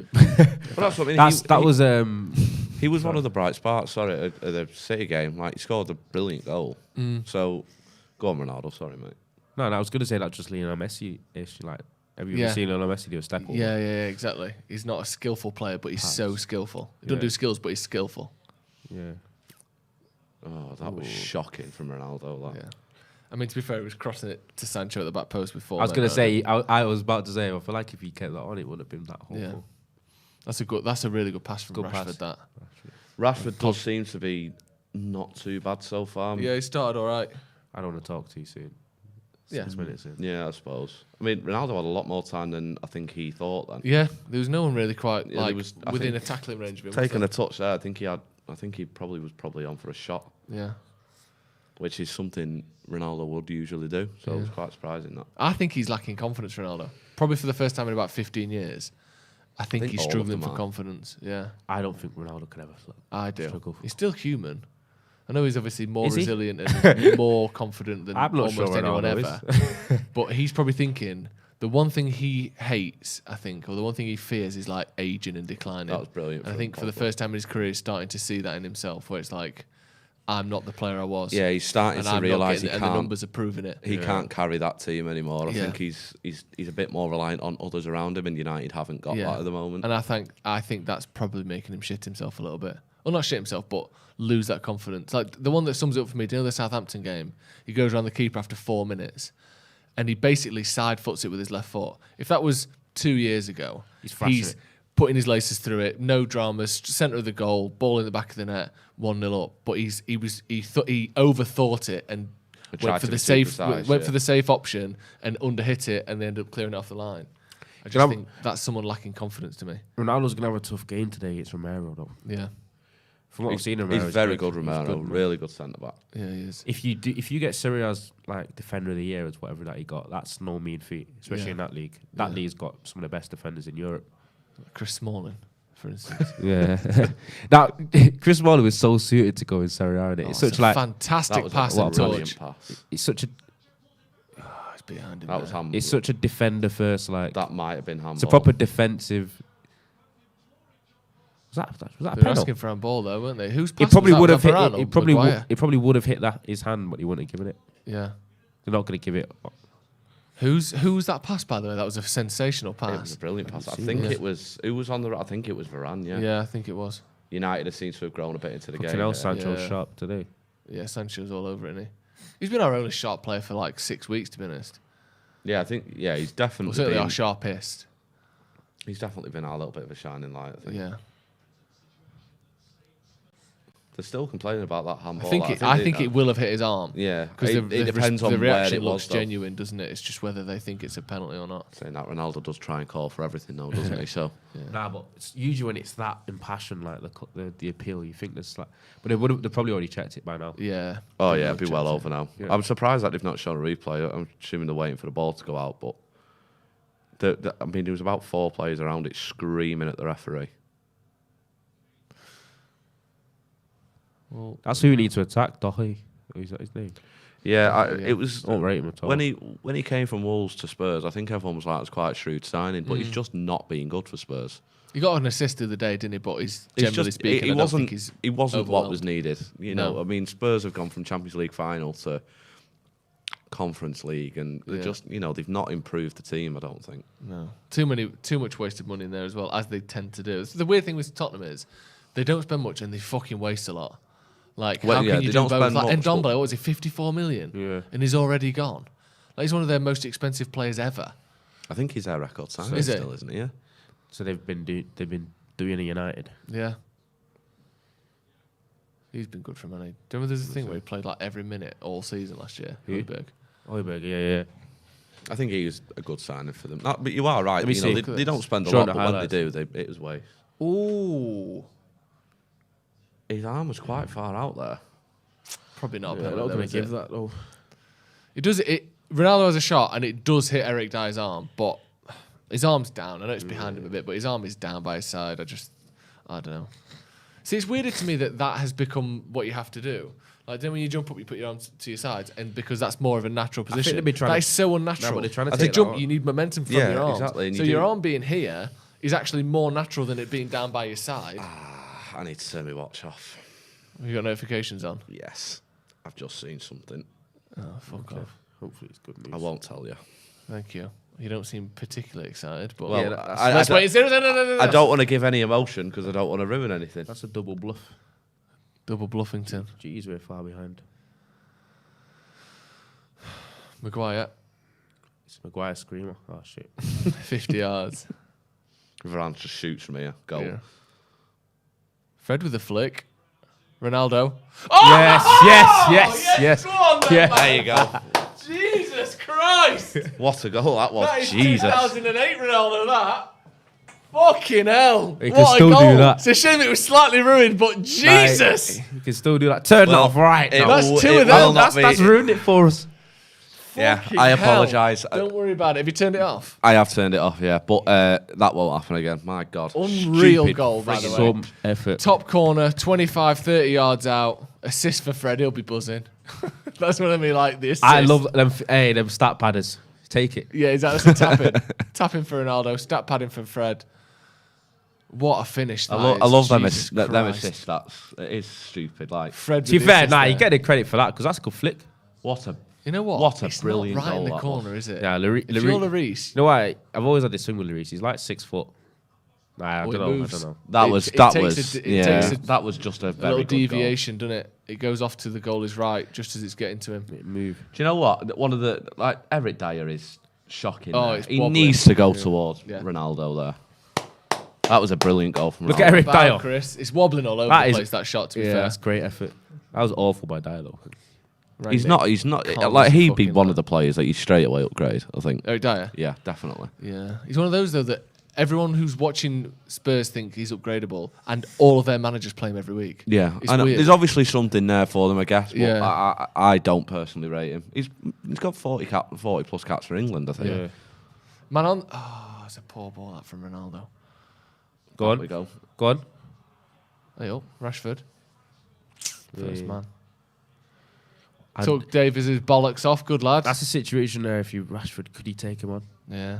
I think last season What a Rashford finish would that have. is. That was such a good goal. That He loves it. just like I said, He loves it. Ronaldo with a little wing. Is that his first Prem Like goal he in do that how all long? the time. since Brighton, Scored I against think Brighton, it was. didn't he? That was only like 4 games Yeah. ago. Do you know though? I said So Olympic. what did I say? 2-1 Ronaldo and Rashford score, and I said Kane against Spurs. I said 3-2. 805 career goals. goals now for Ronaldo. That's stupid, isn't it? Well, is he the record holder now? Yeah, I think so. Because I saw something, a guy, Joseph Pecan, I think he's on 807. Isn't it? Or Bishgan, something, yeah. But I think some of those are disputed, or I think he is. I think FIFA recognise Ronaldo as that's number what one. I'm saying. I think they do. These players look on it now. After that goal, they look. They've grown in confidence. Unless we're losing 6-1. Maya Matcha says, "Wow, Pogba and Bruno's role makes us really look balanced. Hope the midfield doesn't push up too much." Pogba in whose role? Sorry, Pogba in Bruno's role. Oh, I see.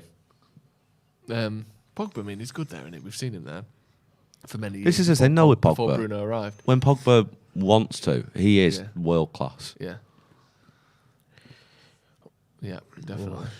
Oh, looked like he could have. Well, it looked like he might get to that. That's a brilliant goal. I love a goal like that. Feels like we don't score many goals like that anymore. No, we don't. I mean, that came out of just a really good pass. You know, we were saying about start padding assists. That was very good from Fred, to be fair. It was actually a nice little flick. Just giving Ronaldo that kind of space. Just make sure we see out any type of reaction from. Yeah, the next 5-10 minutes are crucial. That's a pass. It's a great pass. Oh, it's too easy. Way too easy. That. So is that. Back to Sol. No time. Good block from Fred. Too far away from him there. Well, Jaden. Thing is, he carry a threat, don't they? Is that front three? I'm not 100% sure one goal will be enough today. That's why we said that. Yeah. I think. Do you know what? In all says you might be right. I reckon 3-2. He's chopping and not everything. Ronaldo yeah, today. chops. You know he's feeling good when the chopsticks are out. Go on, Paul.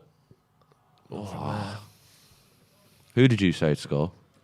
Ronaldo, Sancho, and Pogba. Anish Joshi, who's been a member for 20 months, thank you very much, says Fred giving Bruno a run for his money with a tongue face. I think he's been slightly facetious there, but it's a nice little flick. It was a Bruno-esque flick, actually. He likes to flick around the corner, doesn't he, Bruno? Fred's been learning in training. We love to see it. I think Fred's very... he's needlessly criticised sometimes. I think he gets a lot of stick that he doesn't deserve. I think he does get some that he doesn't deserve, but I also think he's not good enough to be winning trophies for United. I think the problem is on him the midfield in particular has got too many squad players in. Oh, here we go. Good recovery there, because he fucked up the control, didn't he? Well done. Rashford tracking back well as well. Doherty's so bad. Find a man. Good pass. Oh, one of you's there, for Christ's sake. Matic got well dilly-dally in there. I didn't put a bet on today, actually. I just thought, no. What would you have gone for? I usually apologise if we're not gambling. I know, yeah, don't gamble, but I forgot. Don't gamble. I'm fuming that I ain't. I just do the shots on target ones, me. Yeah. So like 4-1, I shove a fiver on and win 20 quid. But I never put the big bets on because I never frigging win them. No. You do the incremental betting strategy where you add up your profits over a year. Well, on Sky Bet you can check, and I think about £200 down over 12 months. To be fair, for a hobby, 200 quid over 12 months isn't exactly it's horrendous money, is it? 20 quid a month. It's not a lot, is it? Yeah. Must have been offside. Surely. 1-1. Offside. My days. They'll check this one. Yeah, they'll check the fuck out of it. He doesn't been given offside. He doesn't look like he's appealing too much. He doesn't look. I don't think Davies thinks he's onside. I feel like he thinks he's off. Yeah. Hopefully. But the thing is, they've actually been a threat since. Yeah, he's miles off. Yeah, good line actually. Matic and Telles both on the same line. Is 2 feet off. Oh, what a pillocky he looked like. It's a good pass through though. Yeah, I mean, if it, Davis isn't. Marcus. He's tracking back well. Rashford looks on it. I think he really does. He's running chasing backwise. Yeah. But that's the thing is we get into because he's been poor, just because we see him running back and chasing his man, thinking he's doing well. He's doing the basics and we're all over him, but some improvement anyway. Yeah.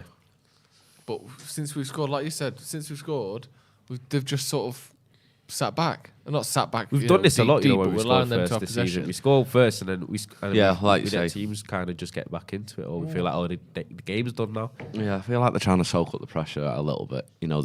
This is the problem, like you say. They need to, when they've scored, they need to go and get that second. We're playing a high line though. To be fair, like Tottenham got the ball there, we're not too deep. Basically, yeah. One thing I've noticed, because the past few weeks United have been really bad, but the gap between defence, midfield and forward has been huge. They seem quite more compact. Yeah, well, between Maguire and Ronaldo, it's probably about 20 yards, 25, 30 yards there, which is very tight, especially considering what Tottenham have got the ball on the halfway line. Well, which is good because it has been an issue recently. There has just been huge gaps across the whole pitch. Yeah. Especially when you're positionally slightly poor, like the likes of Fred and McTominay can be. If you give them less space to have to cover, they will make fewer mistakes. Like if they're positioning, but they only have 5 yards to move in because otherwise the centre back's there. Yeah. They can't be out of position by as much because there's less space. Corner to Tottenham. My worry is set pieces. Yeah, me too. Who's going to score for them? It's because the keeper doesn't claim any of them. That's why. Why have you got middle fingering? Just add some panache to your sweat. I think it looks nice and I enjoy wearing it. Simple as that, really. That's such a great answer. Yeah, it's just put you down immediately. Yeah, just put me down immediately. I think it looks nice and I enjoy it. There we go. Yeah, and it's just unarguable. Yeah, exactly. Yeah. Even if you don't think it looks nice. Yeah, it's not really up to me, innit? So it's like there we go. We've not really had the ball in their half since we scored, have we? Ronaldo playing at left back. Something I never thought here. So I mean, we felt the pressure a little bit, so hopefully we'll get back into it a little bit more now. Big gap in that midfield there, isn't there? It goes defence and then Fred and then strikers. What my worst fear was Tottenham scoring first, which they haven't, because then the way that they're playing, they're probably borderline the best counter-attacking team in the league. Yeah, it's a very Conte style play, isn't it? Nah, it's been how Spurs have been for the past few years, but it's like it's Jose style of play as well. Now that we've scored first, it might force them to come out a little bit.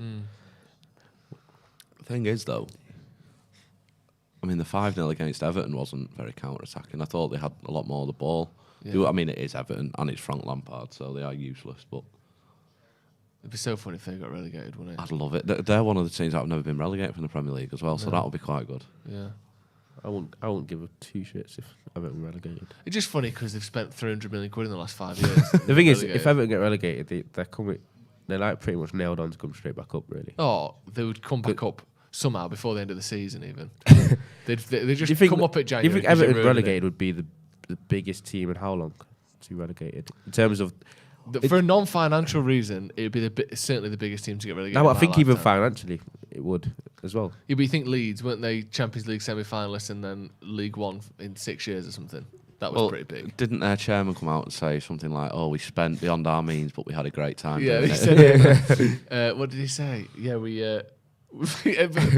lived the dream. We dared to dream, whatever it was. We lived the dream. He sounds I love that. He sounds like a uni student on the lash. Exactly. You know like, yes, we were financially responsible, but we lived the dream. Yeah. Just get a few more beers in. I think that was a great bottle. Was it Teller's? Teller's good cross. Yeah, it was great cross. Should have done more with this. We don't really do anything, does it? Maybe held his run slightly, but there wasn't really much else. Gets a bit of a I think Davis puts him off. Yeah. Tough one. Yeah, but I mean, I hate Burnley and I hate Norwich. Why do you hate Burnley? Because they're just a twat team, aren't they? They're just that team that you always draw 0-0 with them, and then at least with Leeds. At least, like, if it was up to me, Norwich, Burnley, because they hate Norwich too, because they come up, go down, come up. It's like Watford. No, like, they do it on purpose, though, Norwich. Yeah, I can't be. It's just a waste of space. Do you know when they go to the Championship, they literally turn into Barcelona? Yeah, they're unbelievable. They're a bit like West Brom and I suppose Bournemouth, especially Fulham as well. Fulham are like coming straight back up as well. Yeah. I mean, the records they've broken this season for the Championship is insane. Have you seen how many goals and assists Mitrovic has got? Yeah, I think he's broke it, and it's in February. Yeah. There's still another 3 months of the season left. Let's have a look. I think is it 32 goals he's on now? Mitrovic has played 34 games, and he's got 35 goals and 7 assists. That's fucking crazy. I know, but he'll come up with them, and he won't get a game from next season. He's always shy in the Prem. Actually, I say shy. Apparently, he's actually had one season in the Prem where he scored 10 league goals or something. But even then, just like, the drop off there is stupid, isn't it? Oh, a bit faster there. The thing is with Mitrovic, he comes up with Fulham and then doesn't score in the Premier League all season. He's a championship legend. Yeah, unbelievable. It's a bit like Billy Sharp or something like that. Oh yeah, I knew they were going to do this. Tom Brady in the crowd. Oh, that's 7-time Super Bowl champion. That's a strange one. Tom Brady acting like he has a clue what's going on. You watch NFL? Yeah, I do. Do you have a clue what's going on? Yeah. Right. Think Tom Brady could understand football? I don't know. He'll be sat in the crowd saying soccer. Yeah. Yeah, but fucking Sky Sports News have about 5 shows a day that are called soccer. Soccer supplement. True, yeah. It's like soccer Yeah, Saturday. because it's the alliteration. Tom It sounds It's the better, doesn't alliteration, it? but we still say it all the Tom time. Brady can play Defensive mid. DM. Like sort of quarterback role. Yeah. I wonder if he could do that. I reckon they're going to say that 5 times today. Yeah, probably. We've Yeah, said it I once, mean, and I'm that's it. I'm glad I've got these headphones so I don't have to listen to commentary, to be fair. Brady being here is it's a Glazer thing, isn't it? Yeah, definitely. Yeah, you'd assume so. Obviously, the Tampa Bay Buccaneers owned by the Glazers. Even That's though who he's Brady retired from this summer. If anyone didn't know that, I say this summer. This winter he retired, didn't he? I reckon he comes back. Yeah. You think? One last ride. He's still like almost at his best last season, wasn't he? Statistically. It's just because they got knocked out in the playoffs, didn't they, Tampa? Yeah. So. What? Fuck. Oh, off the line. Cleared Off the line now. there. From Tellez, I think. Or Dallo. They might check that, you know. Well, they'd know by now because it's just the watch, innit? No, I mean, It's they dead might fast. check that rebound shot by Højbjerg where Fred takes him out. Oh, it's Look, off the line. Look, this. I know that's soft. Too soft, I think. Little flick Good up flick, from though. Bentancur at the near post, and then Matic does, I say just enough. Dallo. Dallo on the line. Yeah, as he he glues clears to his it. line again. That's why I have a man on the line, isn't it? Relatively Always. straightforward in the end, but dangerous nonetheless. It was always me at 11 aside, Was straight it? to the post. Front or back? Probably back. Go on, Marcus. That's nice. Bit of a bastard. Look at Armas there, waving his arms about. Kurt Angle. He's much skinnier than Kurt Angle.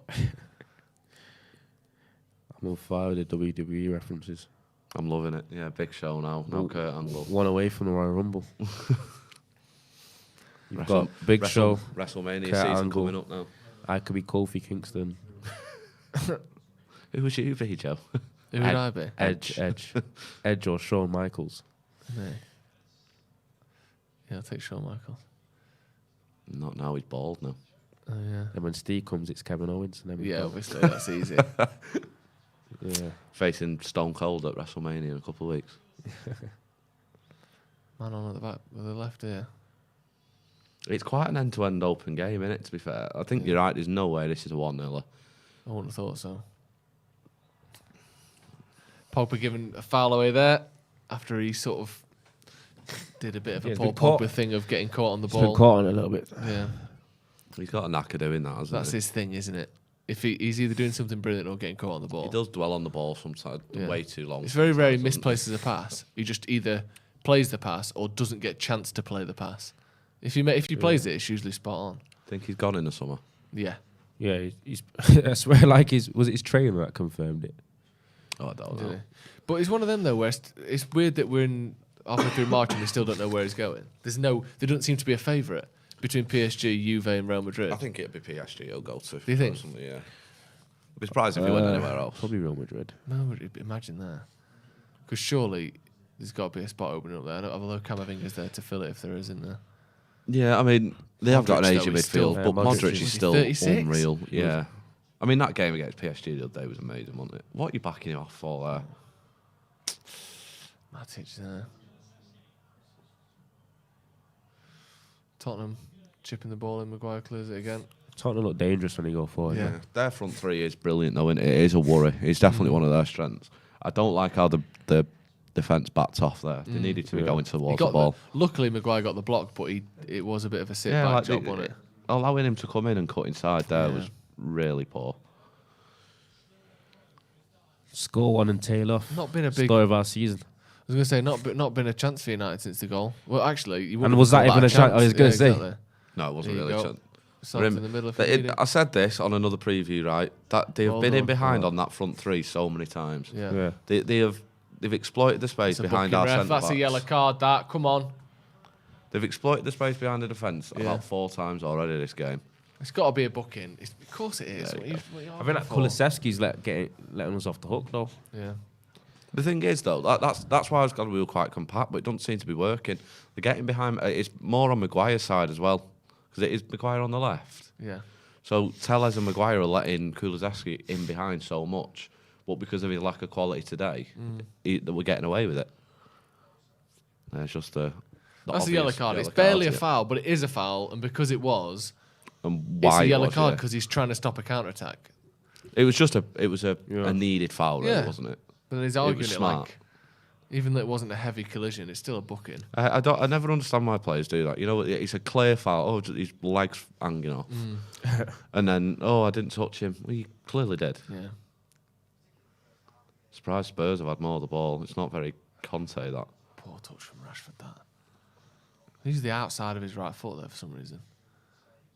I don't quite know what he's doing that for.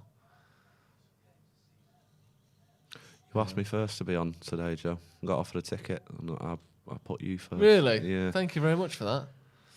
True loyalty. It is true loyalty. Yeah. I appreciate that because I wouldn't do that. No, well. It was more. Couldn't be bothered going to Old Trafford and paying money and. Yeah, paying 50 quid to. Because I went to the last game a couple of weeks ago, and I thought it was a free ticket you turned down. I don't think it'd have been free. No. That was a foul. Yeah. Yeah. Why would you not want to take that? I was gonna say. Why would you not take that? Is that Jonathan Moss? Yes. But yeah, a little story from the game a couple of weeks ago. So which game, sorry? Watford game, which was piss poor. But I love the chicken and mushroom pies. Pies at Old Trafford are amazing. And I really wanted a chicken and mushroom pie. And ridiculously overpriced. Well, yeah, that too. Oh. And I was so excited all week. I was going to the game. I knew all week. For the pie. So excited. I even gives a shit about the game. It's the pie. I even went down to the kiosk 5 minutes before half time. Got in the queue, already busy. Pissed me off. Got to the kiosk counter. Said chicken and mushroom pie, please. Oh, we ran out 4 customers ago. Lost me shit. So I ended up getting a steak. How many have they got if they sold that before half time? I know. I was really pissed off. That's too soon. That's not very good. That. So then I ended up getting the United pie, which is steak chili cheese. It was horrible. Because it was full of chilies. Boo! Oh, it was shocking. It was horrible. The problem with the pies at Old Trafford is you have to buy them the game before so that so you can eat them because they are so hot. Yeah, buy them in the midweek and then you can eat it on Saturday. It's just cool enough. Like I had to buy it at the Watford game if I was going today because it'd have just cooled down enough. To take your pie from the Watford game, you get a little email, don't you? People who've got Eric Dyer over a free kick. I don't know whether to be concerned or not. That's a big wall. Yeah. Average. Take Fred out. The average height there is 6'4". That is a massive wall. He brings it down to 4 foot. Yeah. It is. That's 6'3", 6'3", 6'4", 6'4", yeah. That's a big wall, that. Eric Dyer. Over the ball. It's not bad. That was never going over. Maguire in the fucking face. That's why I have a big wall. Not a foul. Too easy. That's too easy. Oh shit. Shit. Yeah, that was handball. Penalty to Tottenham. That was definitely a handball. Fuck! Tellez with a handball. I'll tell you what though, if Kane takes this and they score, my prediction is well on. Well, I'd rather we were 2-0. I'd rather take the victory. I know. Well, if my prediction's right, then we'll still win. He's fucking caught it, man. There's always going to give that, innit?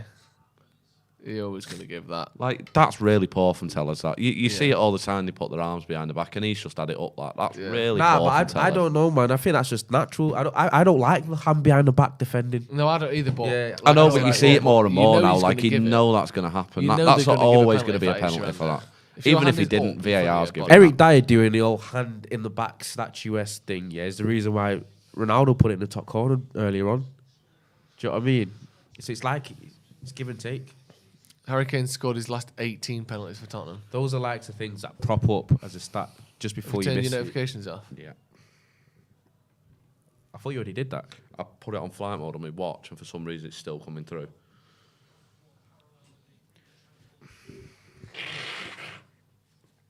Sounding good. Penalty for Tottenham. De Gea versus Kane. I mean, we know what's happening here, don't we? Harry Kane puts it in the back of the net. Too much power. 1-1. We need to make sure that. Stupid that. That's just stupid goal to give away. His fucking arm up in front of him like that. That's the problem. You turn your back and put your arm up. It's fucking shit. Right, notifications for this match are off. Yeah, he goes the right way, De Gea, but it's just too much Can't power, save right? that, man. Nah, that's unsavable. Yeah. You still get people out there saying Henderson would have saved it. But That's him level with Lampard now, isn't it? On Premier League goals. Is it? Yeah, I think that's 177 or 8, I think. Yeah, it's pretty good. What are you crushing down there? I think he dropped, man. Probably a good thing. I would have threw it. 1-1. That's been coming, though. Yeah, well, it'd be nice if Rashford went and got that second goal. If that happens, it's because I didn't put a bet on, that's why. Yeah. It'd be typical. Yeah, is it 2-1 Rashford and Ronaldo? Yeah. United haven't had a fucking Kane's shot goal. since we scored, by the way. So we need to get our fingers out here because we're going to lose this. It's typical of this season, isn't it? We've just let them come at us as soon as we scored. so We embarrassing. can't get that second goal. We're so mentally weak and fragile that we score a goal and then go, do you want to score? Well, we'll just have all the ball and somehow... What the hell is going on there? That's embarrassing. That was as well. shocking for mine. He was good against Watford, but he needs to Matic come off. and Varane Look at the space they've got there. What? Players just pissing through our defence. Just don't take too long on the ball, Paul. Yeah, that was like a second too late. Do you know what I mean? I know what you mean. That's a foul. Speed it up. Get some tempo going. We've been sleepwalking straight away, man. Oh, fuck off. Pogba's down now. That's a painful one. Look. Studs on the top of his foot there. Most away goals equalled Wayne Rooney's record there, Harry Kane. Most away goals, but that's not a stat. Is it? I know it is a stat because you can measure it, but it doesn't... The British media are so desperate for Harry Kane to have some kind of achievement. Yeah, because they do everything for him. I know. Like, he's still not got a trophy. It's a good ball. Yeah, he's won nothing. Has he won anything? Nope. No. Literally, is it like not even like a cup or anything? When he went on loan to Norwich and Leicester, he didn't win anything. It's hard to win anything when you play for Tottenham. Well then. Get it in there. Go on. Ronaldo. Yes. Yes. Offside. Yes. Not offside. Yes. Get it. 2-1. See, he's always... You got to wait before you celebrate It's anything. shit, isn't it? It's so shit. 2-1 United. Ronaldo scores. Ronaldo Sancho with the coming. assist. We just pissed through him there. I don't know who that pass was. Was it Matic? It was a brilliant pass in behind to Sancho. Just said Matic isn't doing They're going to be checking it.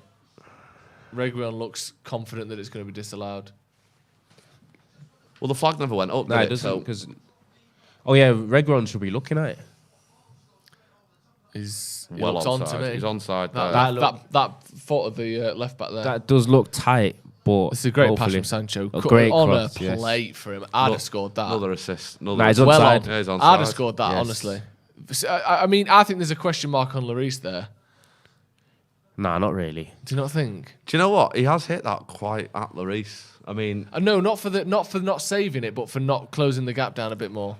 He could have been on top of him there, and instead he stood on his line basically. Come on, Ronaldo with both goals. Come on, lads. Now this pass pick here it up, though. Pick it up a little bit. And the touch from Sancho, he just makes it look so easy, doesn't he? it's quite typical that that Ronaldo scored twice. So because I took him on my fantasy team, so that's why he's gone and done it. And he tries his best to miss it. Hits Lloris on That's the what I mean. the It could have been better that from Ronaldo. I mean, it's still great that he scored. Yeah. But that's good. That's better. United have had 2 shots on target and Can we scored pick 2 it up goals. now? The opposite of what we've been doing for the last 10 weeks under Rangnick. Can we pick it up now? Can we hit? Hold on. Come on. Whippers. That's good, that. 2-1. We needed that. Decent enough response. Yeah. Clayton M says, so arm out in front is a pen, arm straight back behind you is a natural position. Refs really don't have a clue. Well, that's exactly what I was saying before. Somehow we've entered a world where if you put your arms behind your back where they would never be and it hits them, it's not a penalty. If you put them in front of you... Go and pass it! Fuck. If you put them in front of you where they naturally would be when you want momentum or you jump in, then that is considered unnatural. It is odd, isn't it? Yeah. Yeah, Teller should have played Sancho through there. Fred passing that to quite literally nobody. What was that? Hold on. Højbjerg looked like he shot himself. Yeah, he did. He's scared of Matic, wasn't he? This is what I mean. Matic 5 years ago is Man United's perfect. Yeah. Perfect solution. No, not quite. Oh my! Fucking hell! How has he done last, everyone? It's Højbjerg, for God's sake. What the hell? Look at this. Just toes fucking sticking legs out over and over again. How have they still got the ball? How have Tottenham still got the ball? Højbjerg went past 4 players. That was shocking from every United player there. I just want to know how Reguilón's kept the ball there. Maguire not closing down, him getting through the left back. Tellers isn't having that great of a game. Went past Pogba and Tellers there. Kane's going to have a shot. I think that was that a corner. Yeah, it was deflected, wasn't it? Good block from Fred, actually. But there, come on, just running down the line. Good little block from Fred, that actually. Gary looked like De Gea could have got to that. Gary Neville, really. I think it's a bit like you just let it go for a corner, isn't it? Oh, yeah. Like if he'd have jumped and caught, he could have caught that. Anyway. I think Gary Neville would love United to sign Harry Kane, wouldn't they? I think that'd be his dream. He'd shit his pants, wouldn't he? He would come. Gary Neville does enough times. He loves Harry Kane. And obviously he's a great player, Harry Kane. You don't score 70 league goals if you're not one of the best, but... Oh, look at him all on his own there. Good block from Maguire there. Come on, we've got to come out with this. Get the ball out. What are you doing? This fucking ping pong over and over again. Take your time. What the hell was going on there? That's a good pass. Keep it. Bounce. That is lovely. Just managed to hold on to it. Look at Sancho. He's got no Sancho again, fainting. Well done, Sancho. Yes. Come on. No, it's none of this. This is what we feel like we've got to play keep ball when we go one goal up. Do you know what I mean? Okay, now. We're just waiting for half time here, aren't we? No, but we do it. There's 50 minutes left. Like, I know. You've got a breakaway. What's the, let's just take our time. Yeah. There's 5 minutes left in the game. Nobody's to pass to there in front of him. Like, there's nobody in the midfield. Fuck. That was shocking. Like, that's not a hard pass. Who was that from? No, Varane. Varane, yeah.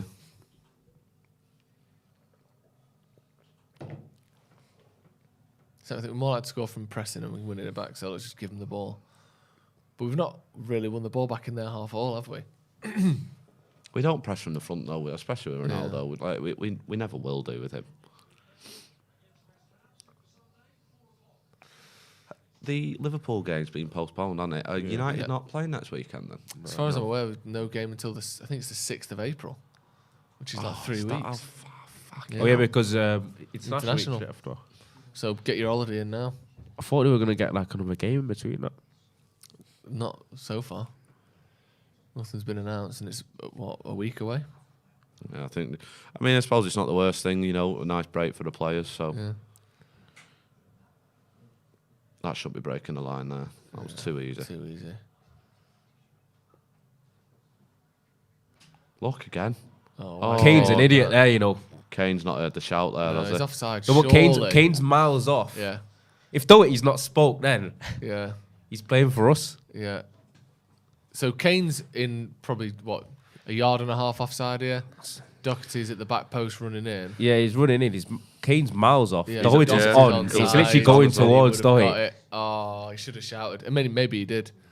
But Kane's got his hand. But if you're offside, why have you headed it? Do you know what I mean? Said it before the game, though, but they're back. Maybe thinking maybe this is behind me playing me onside. The front three is getting behind our defence so much. Yeah.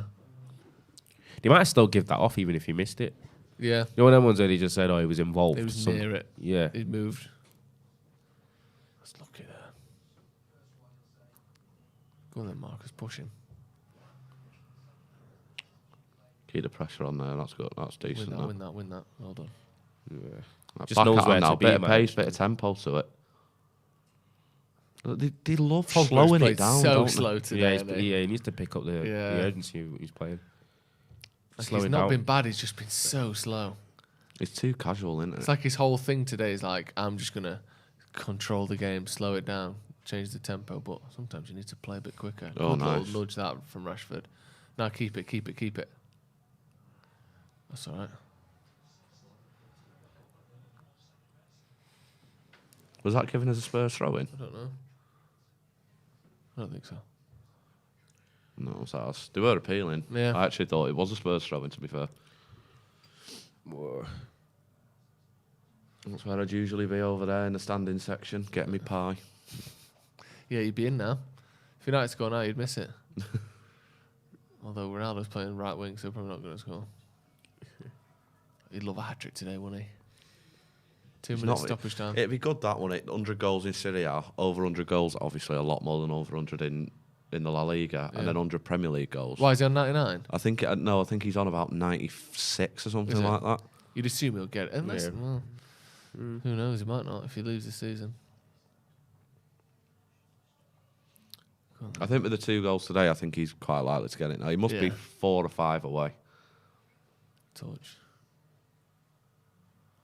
Bit of composure there. That's a good pass as well. You can turn there. Nice. Get it forward. Good lad. Go on, get in the box. There. Go on, Sancho. Go on, Sancho. Decent effort. Quite predictable though, wasn't it? Yeah. Cut back inside, and Lloris. Do you think Kane's annoyed he's not Tottenham captain? Do you think he cares? Because the fact that it's Lloris is a bit of a joke, innit? It annoys me more seeing the keeper come out first. I'm really weird and OCD about the keeper being second in the tunnel. Right. And I don't like how the keeper comes out first. It's completely useless and pointless. Yeah, because it's the captain and then the goalie usually. Yeah, but he is obviously him being both. I don't like it. It's like a weird game, this, isn't it?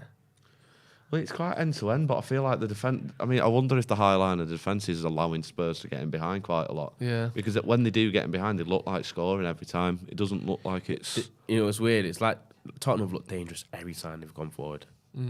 We've not... Made me think like maybe if the game's up yet again. Whereas we've not really looked very dangerous and yet got the 2 goals. Yeah. From 2, the first goal was just a brilliant goal, but the second one was well worked. We've not really had many clear-cut chances, have we? Obviously, the second goal probably was, but... we've had one. Basically, we've had one chance. I mean, if that's the case, though, we seem to be finally putting the chances away then. Yeah. Because I think we've had 2 shots on target and scored 2 goals. Yeah, exactly, which is something... it would be 3 now with Sancho's shot. 3 shots, 2 goals. 3 shots on target, 2 goals. That's what I mean. Like, we don't look terribly bad going forward, which is a difference. Half time, he'll blow the whistle now, won't he? Yeah, there he puts the ball up. That is half time. Manchester United 2, Tottenham 1. Decent half there from United, although slightly odd in that Tottenham had most of the ball, but we're 2-1 up. That was such a weird performance. I don't know. Been okay. Decent's probably the most you can go. Because I feel like Tottenham have been too threatening for my liking. And I feel like if the pattern of the game continues like that, I think we will have to score a third if we are going to win. Because I think Tottenham could nick another. Yeah. The thing is, Tottenham, whilst looking more dangerous, haven't actually had loads of chances. They've just had been like really getting to the edge in it and then kind of... Rangnick's kind of playing Conte a little bit his own game. I wonder if he's told the players to let Tottenham have more of the ball. Because it's usual that Conte does like counter-attacking style. I know he didn't on Monday, but usually it is more counter-attacking. I wonder if Rangnick's told the players, let them have the ball more because it's not their usual style. And then go back at them. Because it has been quite end-to-end. And I think, to be fair, Ronaldo, your prediction before the game, I reckon it could be 3-2, 4-2. This 3-2 prediction's looking good, isn't it? I think United have been much better than they were against City. Well, actually, not much better than they were in the first half against City, but obviously much better than the overall performance against City. I mean, but we could have played. We've not controlled the game, have we? No, we haven't. That's the main concern for me. 2-1's great, but you don't feel like United can hold them off for another 45 minutes. No, well, it's like I've said a few times, but I do think their front three is dangerous. They're getting in behind way too much. I wonder if dropping the back line a little bit further would help with that, because We know Maguire's not great at a high line defensively. He's quite slow on the turn.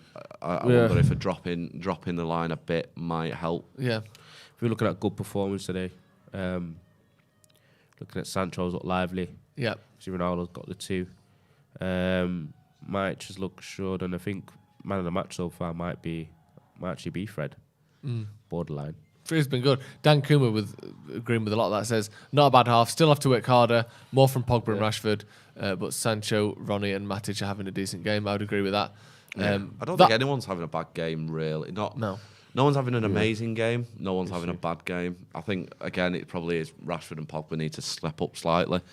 But, again, I don't think Rashford's doing terribly. I just don't think he's done a lot. Yeah. Really. Sancho's looking pretty sharp, isn't he? Sancho has been... I think he could be up there for player of the year at this rate. For United? Yeah, I genuinely think. Yeah. Probably not PFA player of the year. Probably not Sancho.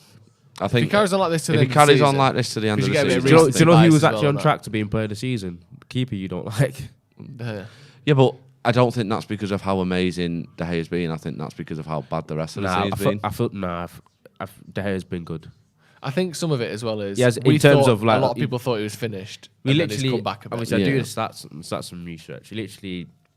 He's been by every metric the best keeper in the league this season in terms of by that in actual goalkeeping. Yeah, do you know what I mean? Yeah, obviously saving the ball has been sensational. In terms of XG for goals conceded, he's well ahead of everybody else. Apparently, based on chances and shots that he's faced, he should have conceded 11 more goals than he has. Yeah. Which is, I think, 4 or 5 better than any other keeper. Which is brilliant. I can't discredit De Gea at all. I think people are slightly unfair. But the thing is, people kind of question me when I say that. I've never questioned his shot stopping and him as a goalkeeper, but his other attributes, like his claiming crosses, his distribution of the ball, just it isn't good enough. And the stats are there to suggest that too.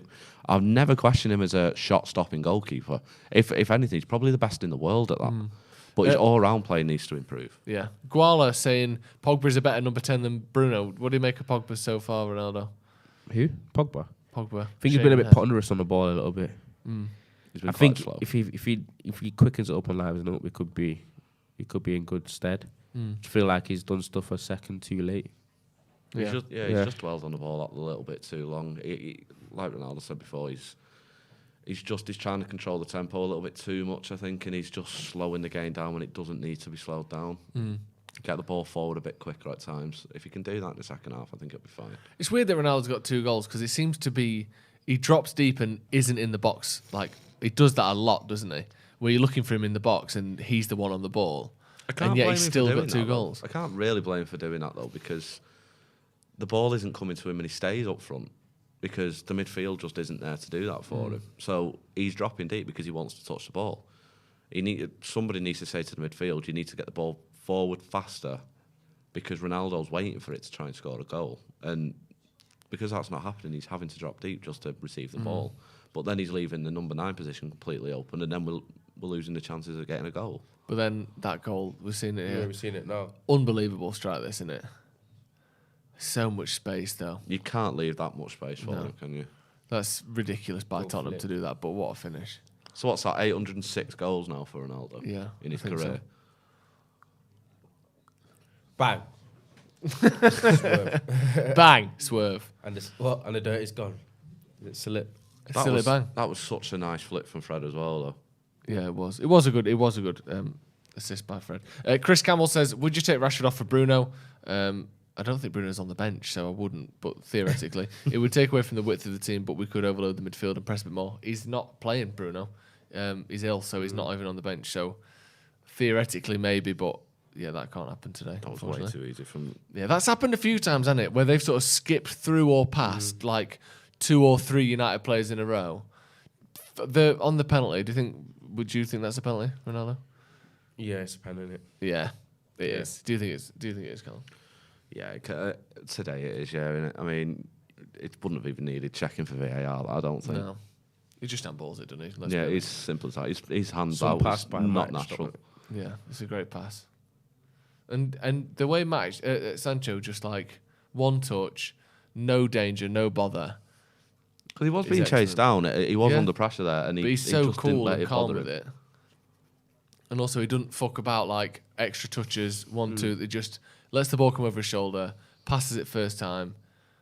Just brilliant. And it's by the time it gets to Ronaldo, it's rolling along the ground as well. No bobble, no bounce. It's perfect. He doesn't have to break a stride, really, does he, for it's it? Simple, isn't it? Yeah. Yeah, he's onside. Break around his leg. Looks like he stuck it back out on purpose to keep him onside, doesn't it? Just pop it back. The lines that they draw on there are ridiculous, though. You know, when they put it at the bottom of the sleeve and all that, it's ridiculous. Yeah. The sleeve is the stupidest thing. Like, it's just not offside. No. Some of these that are being given as offside. People in the comments wanting Coutinho at United. On that note, any quick piss? Go for it. Anyone that does this. No, Wait, you've not put your headphones back on? They don't work. Oh, sorry. Mine have fixed themselves. Oh no, mine have fixed themselves as well. We're back. Matic can't play every week. That's the problem. I told you I He'll fixed need it. a I knew it month was off fixed now. the whole time. How did you know? Because you booted the cables again. Maguire is playing well. Decent. Ronaldo is playing good as well. Can we credit Maguire for playing well, or can we only talk about him when he's bad? Says Mossab E. What do you reckon, Maguire? I don't think he was great. He's not been great defensively. Yeah, he's still not been great defensively. I think he's backed off when he should have gone towards the player. They've got through him quite easily.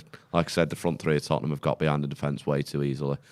But you could. But I think if you play a high line, though, you are accepting at some point they're going to get behind. Yeah, it's going to happen. You can't have both, can It's you? happened too much. I hope Rangnick has recognised that at half time and told them to drop. Yeah, he's not been bad. He's just not been good either. But he's not. I think he's been all right. I think he's been pretty good. He's just been okay. Like you know, I don't think he's not really had to do too much. No. When he has been called upon to go towards the ball, I don't think he's done it. Made the wrong decision at times, but he's blocked a few shots and made a few tackles. But he's been okay. He's not set the world like it's not to his detriment. You know, he's done his job. He's just which is just what we want. We don't really want to have to. The problem is he's too far in the red, isn't he? At the minute, like, in terms of good and bad performances this season, he's so far in the red that even if he had a great game, you're not going to go, he's back. He's back to his best. Exactly. I think because we need 6 months out of him. Yeah, exactly. I think it's the best way to say that. He is so far in the red that even this okay 6.5, 7 out of 10 performance has just been too average. You want to see an amazing performance consistently from him, and it's just been a bit meh. We've not really had to have him called upon, which I suppose is a good thing. And maybe that's why the high line, you could say, is working, because, like I was saying before, the smaller the gap between the striker and United's strikers and defence, the less positionally Fred and Pogba and Matic can go awry. Like, there's less space for them to move, therefore they're less likely to be out of position, and maybe therefore the defenders are having a bit less to do. Well, certainly one-on-one. We've been calling on it for a while, though. I mean, the team has been there's been 2 huge gaps in the team, and it does look like it's been recognised, because from defence to forward line, it has been quite compact, which, to be fair, you're probably right, maybe the high line has necessarily worked so far, but I don't know if it'll carry on working, because Tottenham do look dangerous when they get in behind. And we do tend to tire in games as well. That's another thing. Well, that's the thing. I think that's one of the reasons we play so differently in the second half than we do in the first half. Well, yeah, we don't stay consistent for 90 minutes. No. Like, that was an okay half with 2-1 up. Yeah. But I do worry for the second half now, because we were okay against City in the first half, and look what happened in the second half. So, well, I think if they can stay like that, I think we'll be okay. But they need to put a performance in for a change for a full 90. Yeah. What are you expecting from that second half, Ronaldo? I wanted to talk to that guy that was mentioned when we were talking about Maguire when he's bad. Do you know what this thing when Maguire has a game where he's not completely shit, and then everyone goes, "Look now." It's like that unacademic sibling, isn't it? Yeah. In a household, he comes back with his homework report or something, and he's got a C- instead of an F, and then you're saying well done to him. Yeah. That's the kind of vibe I get sometimes. Yeah, there's a little bit of like almost not patronising, but like it is a bit patronising. The standards are slightly patronising, like, oh, well done, you've not had a shit game. Yeah. You know, brilliant. Like, he's been all right. He's been what you'd expect. I think he's been pretty good today, but again, it's not. Yeah. It's been sort of relatively unnoteworthy, other than the fact that he's been so poor this season. Yeah, that's what I mean. The standards that we're now holding him against, even though he's an £80 million player. I mean, he's not, but because that's what we've spent on him. The standards of him have gone so high that now he's playing so bad, the standards have gone so low. Yeah. So now we're judging him against this season because he's not fucked up monumentally. Yeah. Like the other day against City when he let it run back through his legs in his own 6-yard box. Like that isn't professional football level of using your head. That is just baffling. And because he's not done something so monumentally wrong like that today, we're going, he's done all right. But in reality, he's just done his job today. Yeah, it's just been fine, hasn't it? He's just been okay. Pizza with a super chat says Ronaldo hat-trick incoming. Do you think we'll see a hat-trick from him? I hope so. And how much does he need it? Because he's not actually. How many league goals has he got? 11 so far this season? I'm not sure how many he's got this season, actually. I'll look now. I think he's got 11 Premier League goals in 24 games. Which one more is 1 in 2, which used to be the standard for like very good strikers get a goal every other game. Obviously, he's changed that standard in the last decade. Is that 11 in 24 before they had the 2 goals on from today? I think that's including today. Yeah, I think that will be concluding today. Yeah, it was 9 in 23 before. The thing is, 11 in 24 isn't bad. If you add another, you're looking at around a 20-goal season there. Yeah. If that's the case, then... But it's just not Ronaldo numbers. Yeah. That's also... Even though he's 38. I think that's 97 Premier League goals as well. 37. Yeah. So he's only 3 away from 100. That's the case. Yeah. So, yeah, I think it'd do him a world of good to get a hat-trick today. I think it'd lift the whole team, not just Ronaldo. Especially with because the thing is, we've just come off the back of this run where everyone said it's our easy run. Yeah. So we didn't have City until March, but from December to March, our run was every game should have been won effectively. Yeah. Well, certainly big favourites for every game. Yeah. So, and I think looking at it, I think we got 25 points out of 39. It's not good enough that. Not For the team that we're playing, we should have got at least 35. And amazingly, that might have stopped us getting top 4 because the teams we've still got to play, Tottenham, I think we played Chelsea, Liverpool, obviously. Liverpool will be even more ruthless than City as well. So I worry for them kind of games because we go on about Arsenal having these 3 games in hand. United have still got tough teams to play as well. We need to win every game to get top 4. Yeah. Other teams don't. It's in their hands, not ours. So we're relying on others. So this is why I kind of think the chances of top 4 are very much nearly gone.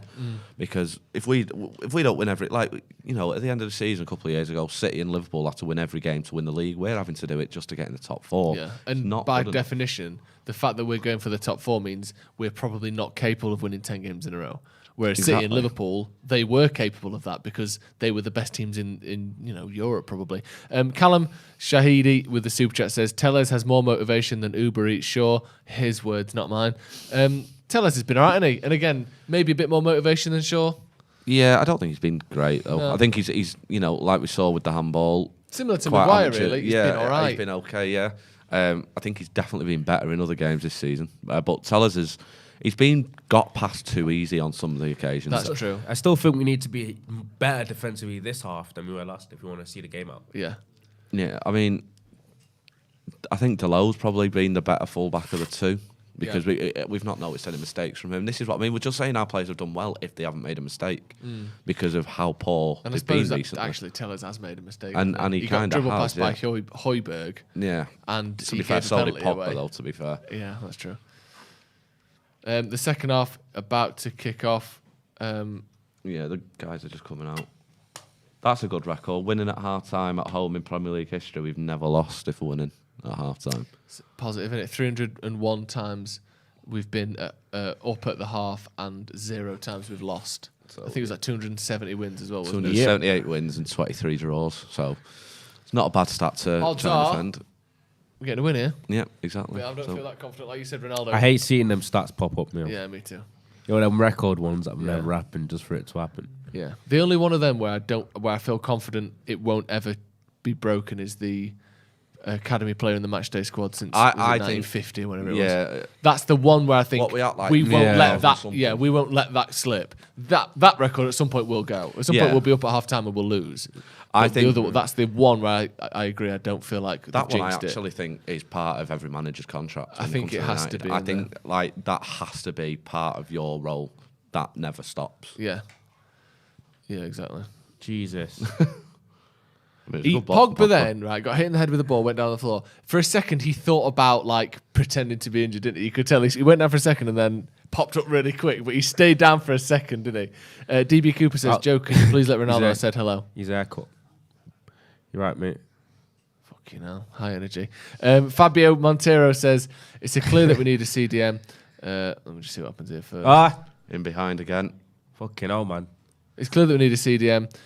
Fred wasn't the problem, never was. With McTominay, Fred just doesn't know how to defend. With Matic, it's different. Do you think that that's a point almost there too? Not just will we get a better CDM, will we get a better Fred and McTominay and Pogba if we get a good CDM in? The problem is with Pogba probably leaving, I could see probably Donny leaving as well. Pogba's in there? Oh. We need probably about 4 midfielders this summer. 2 strikers, a right back, maybe a centre back, and if you really wanted to go all the way, maybe a keeper. Yeah. So and a left back. And a left back. We effectively do need. Yeah, the only position we don't need is whatever position Jadon Sancho's playing. That's exactly. The only one we don't need to replace. I know it's really easy to say when the team's playing shit, right? Mad seeing Jadon Sancho had a really, really poor start as well. Yeah. And then he's come alive. It's true though, but I don't think anyone was concerned about that really. No, I think everyone kind of thought the only people that were concerned were opposition fans trying to take the piss. I don't see any United. Everyone was like, United fans were like, just give him time. Yeah, exactly. Fucking Lloris thinking he's Lloris, that's so comfortable. Jesus, pass that, so easy. Yeah. That food that's just been brought in smells very nice. Can't even smell it. Got the Who's nose brought that in? I Bloodhound. didn't smell that. I don't smell anything. Probably to do with the Jesus cold. Christ. Yeah. That was close. It was well defended by So Dole, 2 minutes in and Spurs already look dangerous again. Well, they put a cross in that we won. No, you're not on about. You might have missed the where he got in down the side in the first minute. You know, Kulusevski, he pulled it back to no one. Yeah. Again, I don't know. That's it's dangerous. That's pretty dangerous. If they're getting behind you on the inside of your box, and he just did a shit cross at the end of it. That's dangerous. Yeah. It's like when I tell people that sometimes chances created is a better stat than assists. Sometimes. Yeah.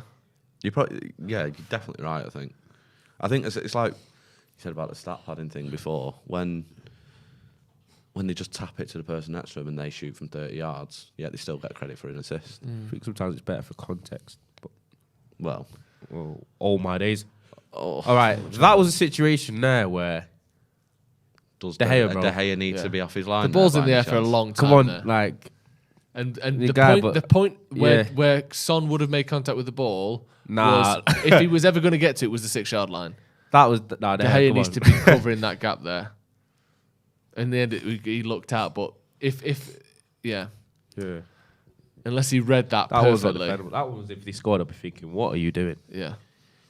It would be though. That would be where you question De Gea. Yeah, exactly. Yeah.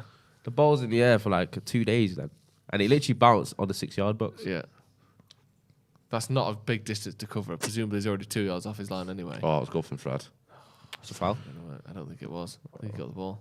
Just being a bit flat-footed, man. May needed a bit of a man on shout there, but man on there. Fucking hell, Pogba. How many times has he been dispossessed today? Too slow. Pogba will do the full 90 minutes simply because I don't think we've got anyone on the bench to take him off for. Is Lingard? McTominay's not on. Bruno's not on the bench. Don't know. Maybe Lingard, but. Yeah. Can we just get the team on the screen for a second, if possible, just so we can have a look at possible bench options. Because Pogba's just slowed the game down. What would be the options here then? Lingard or Mata. That's literally it. Like, there are only 2 midfielders on the bench. Mata's a technician. Yeah, so I don't see him coming off. But again, it's just. It's not there. It's just somewhat. That's the difference between one person jogging next to one person sprinting. You're going to lose it every time. I know he's. I think that was more. That one was a little bit more good play. It was good defending. But it's, I think it's just a bit. Grow your hair back. He's shaved his hair off and lost all his powers. It's weird as well because certainly in the first half against City, he looked right up for it. Like he was sprinting at him, he was pushing hard, he was pressing. He's just not really done any of that today. He's not been that bad, but he just keeps giving the ball away. That's Pogba in a nutshell, though, isn't it? He's not consistent, and he hasn't been since he came back, really. No. It would be the most Man United thing, that though. Leave on a free, buy him for 89 million, and then leave on a free again. And then buy him back in 5 years. Oh yeah, like as a Ronaldo type thing. Yeah, send it like Pogba back and all that. Yeah. Who's Rashford there, I think. Is it Rashford? I cannot see. Move, son. Tattoos make me think Rashford. Yeah, it's Rashford. That's what I mean. Rashford's not done bad again today, but he's not done much. He's barely done anything. He's not done anything. He's not in the game. Not been in the game at all. Holding that ankle. I don't know if it's the same one he's had problems with for the last 2 years, but his work ethic's been alright. Oh, come on. Fucking hell, mounting out of a molehill there. Just someone stood on the tip of his toe a little bit. I could see another couple of goals this half, I think. Yeah. Can we get a bit of volume again, please, Callum? Oh yeah, it's gone completely silent now. Thank you. United doing what they did first half, letting Tottenham have most of the ball. Go on then, push him. Oh, that one's the annoying ones. We get sucked in. Corner to Tottenham.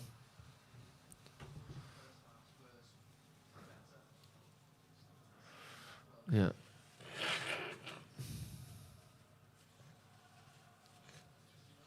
Love that. Corner to Tottenham.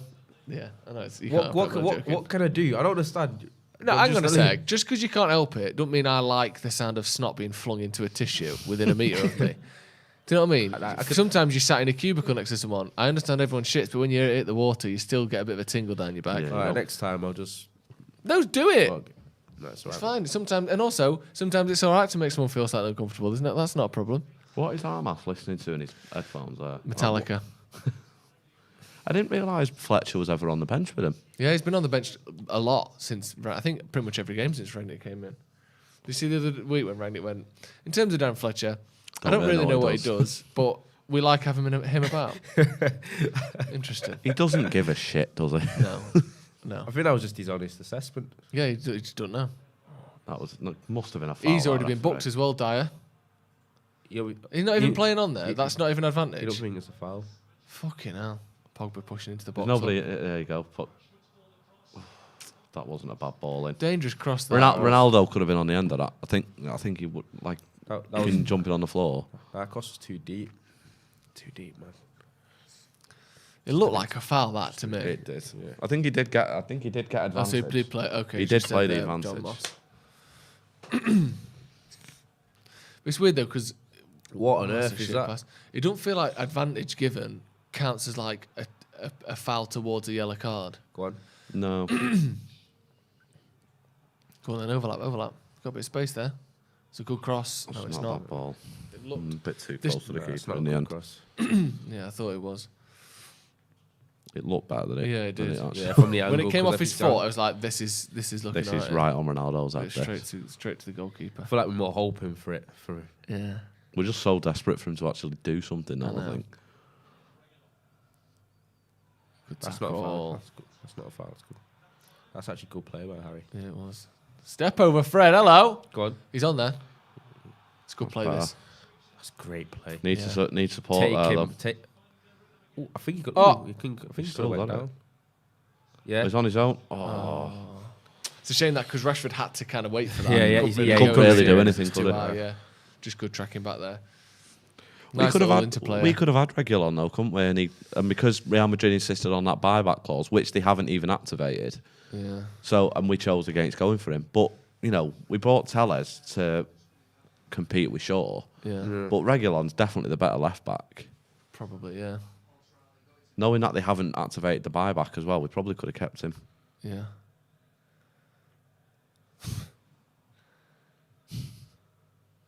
That game, by the way, actually, that was in the Premier League, wasn't it? Yeah, it was just the Premier League, yeah.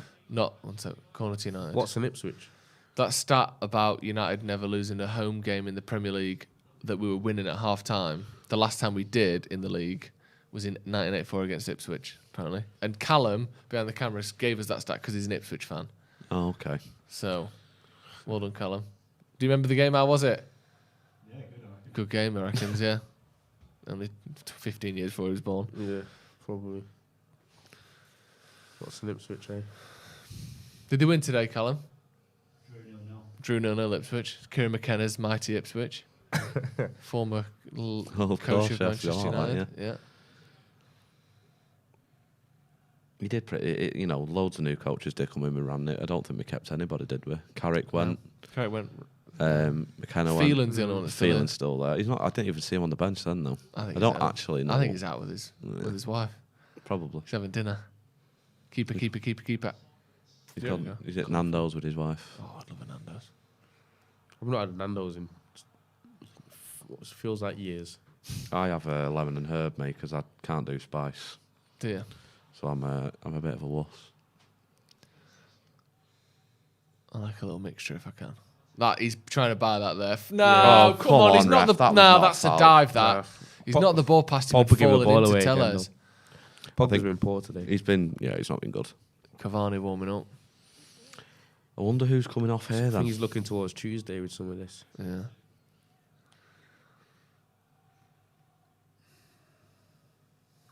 Reckon Ronaldo coming off because of the game on Tuesday. Maybe. Ronaldo be pissed. Ronaldo be pissed though because he's on a hat trick. He's just going to warm up. He's not coming there. So it's not staying fresh. Free kick to Tottenham on the right side, 35 yards out. Heung-min-son.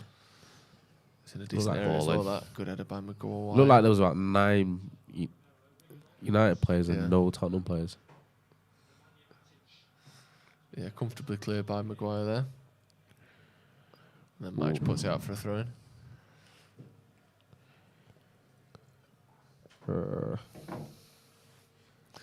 Definitely the same formula as the first half, innit? We look dangerous on the counter-attack, they hold the ball. Yeah, well, that's what I mean. They've had more of the possession, I think, all game, haven't they? I definitely think Rangnick said to do that. Probably. Although maybe not, because I don't know, maybe we're just a bit shit at holding the ball, aren't we? Usually. Yeah, maybe. He spoke about control a bit more, but... Yeah. Fucking hell. One of the worst passes I've ever seen, that. Yeah.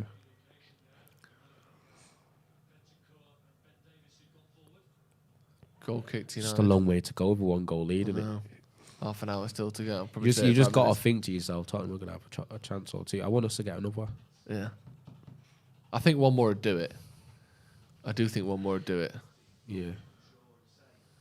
Antonio Conte lost both previous managerial games at Old Trafford. That's a weird stat to put at the bottom, innit? He's played 2 games and he's lost them both. It's not much to go on, is it?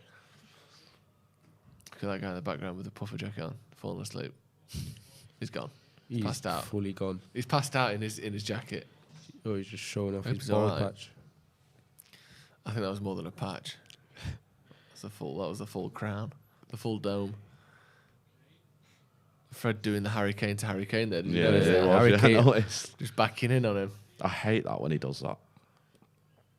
Hold on. There's definitely a few more chances in this game from both sides. Probably about to be one now, to be honest. Not with that kind of crossing there. Wait, did he touch that? No, it was good from Delo. I think he must have got a shout there to say just leave it. Go on. It's an easy cross. Hate heading it's up. Not the best header, that really. It's not bad, but shocking cross from Doherty there. Oh man, he's gonna get nervy in a second. That's what we need to get that next goal. We can't keep relying on these 1-goal leads. That's all right. Oh, that was shocking. That was shit from Delo again. Yeah, it was. Was that Delo or Tellez? That was Tellez. Left back. Was it Tellez? Yeah. Oh, maybe. Sorry, my mistake. It's weird that we're letting them have the ball like this, isn't it? Although we did do it to Brighton at Old Trafford.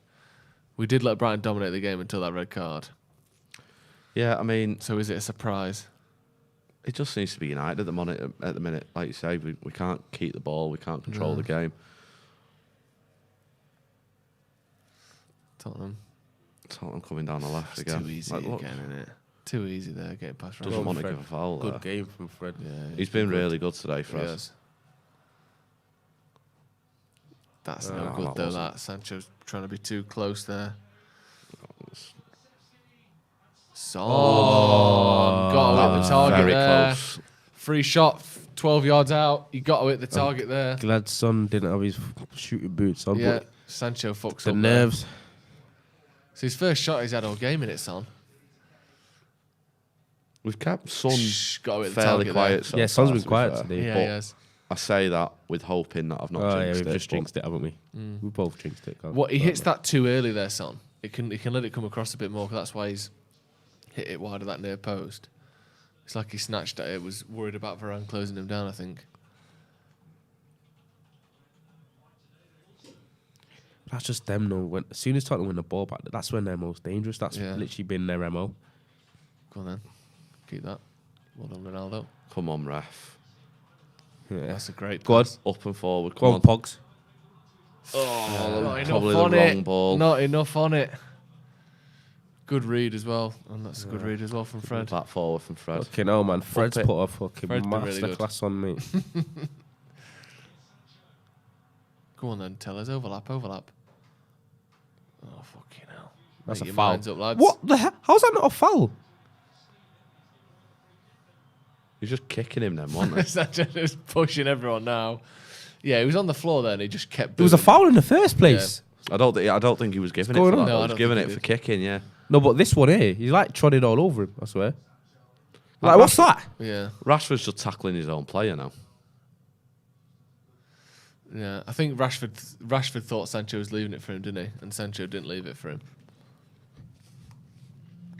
Tellez was there with the overlap just a bit late. Yeah, it was, wasn't it? Yeah. Like Sancho had already come back in too far to then play it by the time he got there.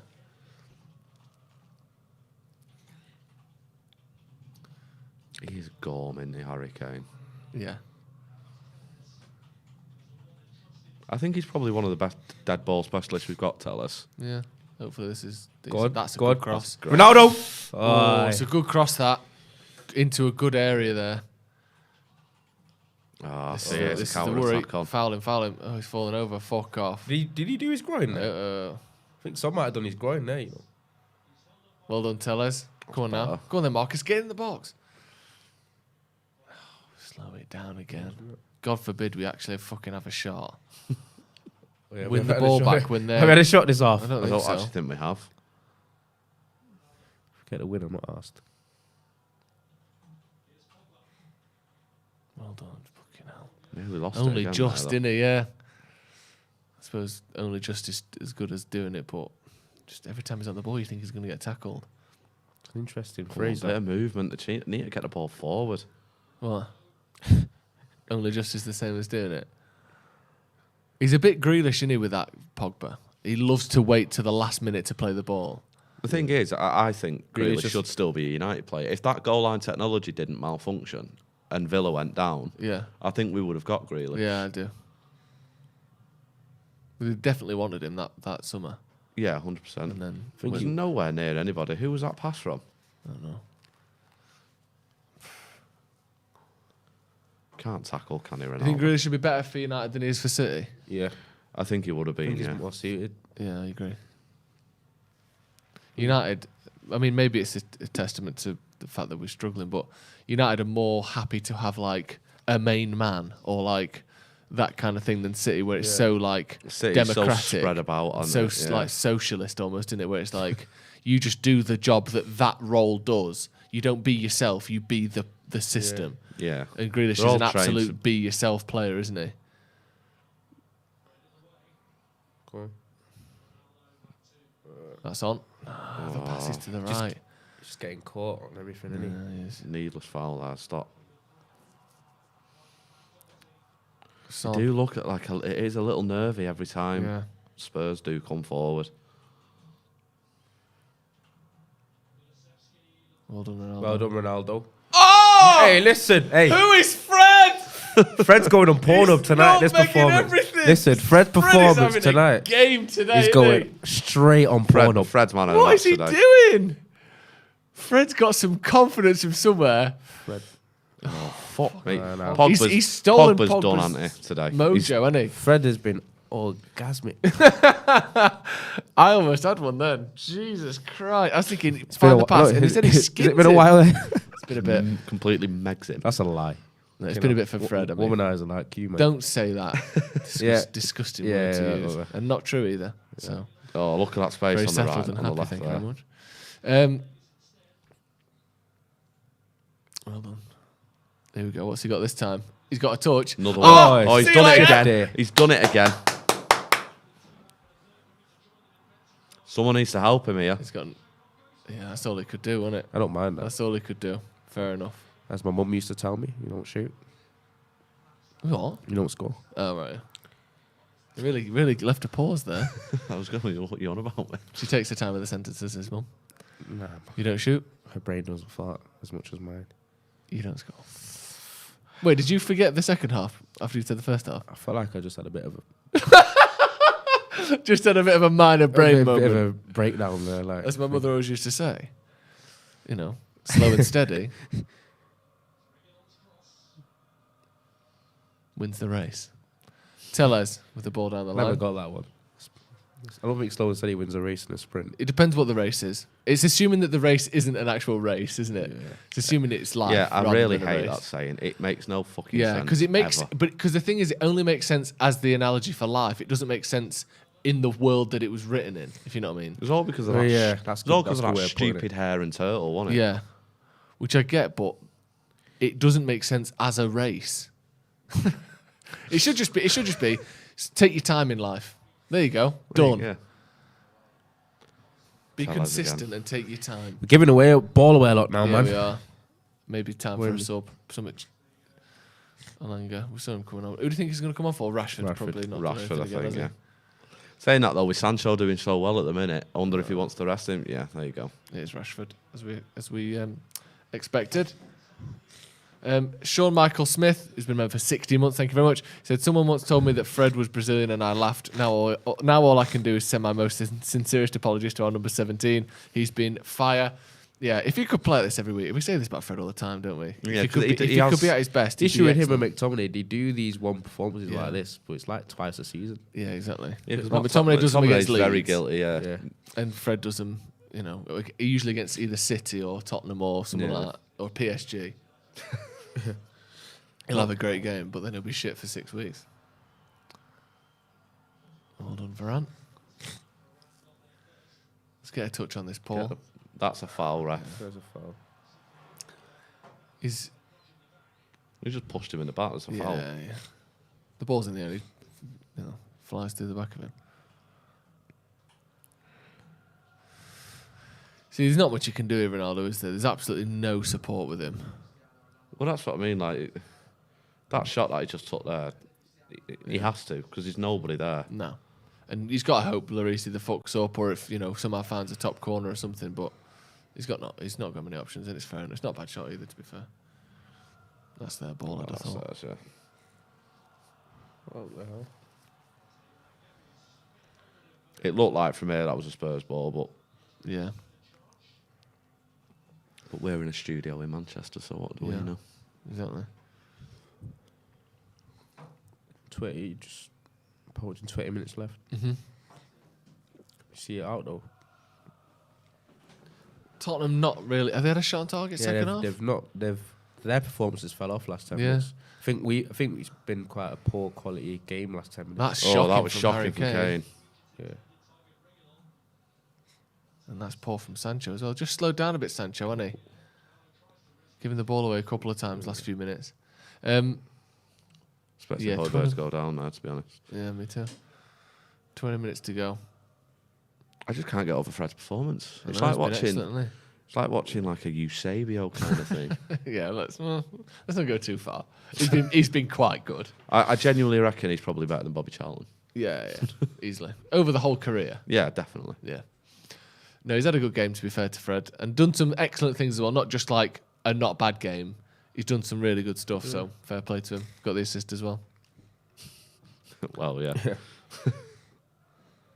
Like, it was literally all Fred, not Ronaldo. No.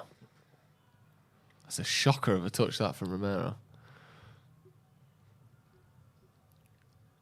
If you could have one player from this team, Tottenham team at United, who would it be? Son.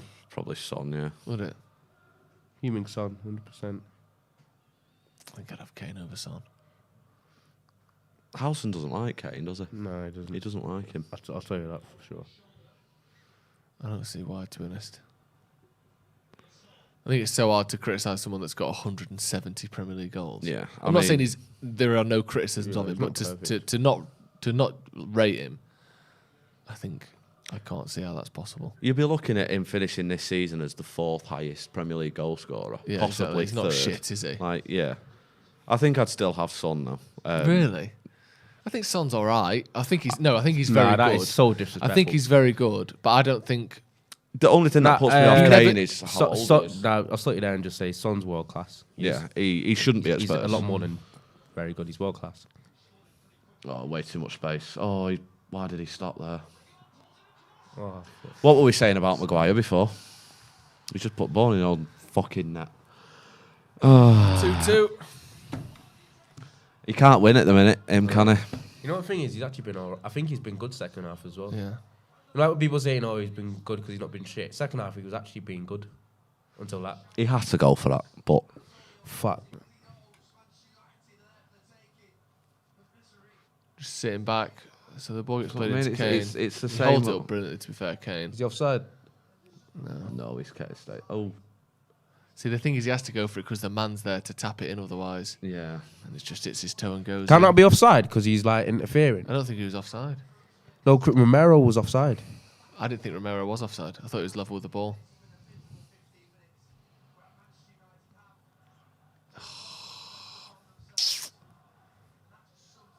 I'd like to see it again, but I thought Romero was level with the ball. Yeah, I think he was level. I mean, it is. He just can't win at the moment, can he, Maguire? He really can't. That's one of them that if he'd been great this season, you go, that's unlucky that. But because he's been shit, you just think, fucking hell, another one. Tottenham's 3rd highest goal scorer this season, his own goals. Wasn't that we United when Ronaldo left and Rooney was top scorer? Wasn't our 2nd highest Yeah, own goal? I remember us having a season like that. That's a foul.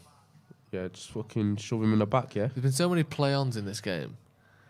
He's let the game flow, but Yeah. some of them he shouldn't have done, I don't think. That's a shit pass. Shit that. pass That again. might be a red card, that. One of them over the top fucking Yes, on studs in the VARs. belly type. But like And nine then It's that a would shit and pass then from that, and then David that De would have Gea, been caused by A shit pass from David by De a Gea. shit pass from David De Gea. Because it's a chip out to the right back. Well, I'm still not in the I'm still not but I'm still not in the camp of get rid of my keeper because he's not a great. I didn't say get rid of him because of that. That's a shit pass though. Oh shit! And that might it's not red. To be fair, His knee's tucked in by the time the contact's I made. feel like he's trying to control the ball rather than make a tackle. He's been given his red before, though, with Nani Nani and was Real trying to Madrid. control the Yeah, ball. VAR was around them days. I suppose. Burnside is back, said he can't win because he's not good, pal. He's captain. Yeah, you've not been sat here defending Harry Maguire all day, I've have not. you? I've said he's. You're yeah, not a fan exactly. of Harry Maguire. I'm definitely 100% not a fan of Harry Maguire, but he can't win. Like it's like you said before, if he was good this season, that'd been like, happens. Yeah. But because he's been so bad, it's like that couldn't have happened to anyone other than Maguire, could it? Destined to happen. It was always. It was destined for some kind of fuck up from him. Yeah. I wonder if Steve's upstairs. Don't know. Find out after the game. Oh shit! Got to do his 5 things. See now I feel like Tottenham are more likely to score than United now. Yeah, how do we switch this back into actually us having the ball? I don't think we can. We're just fucking holding on. Hold on, Fred. Fred again doing great. Oh, JB, I think I missed that super chat. Said Fred has been sensational. Yeah. Hey, I've fucking loved Fred today. He's been man of the match, hasn't he? He's been great to watch. Come on. Pogba, by the way, he's been awful. And I'm a just Pogba. walking I'm a You wouldn't have said that before the game. No, I'm very much a pro Pogba guy as well, but it's been bad today, man. He's annoyed me with his how slow he's that's been. fucking Huge lucky gap in that. midfield there, though. It's lucky as well, though, isn't it? The ball bounces straight into his path. Shift it. Come on then now. Come on then. See, even that. Yeah, it's That's a behind foul. him. That's behind him. Wow. I'm glad you see shit like that, yo. It's like, remember they used to drill into my heads about past detail.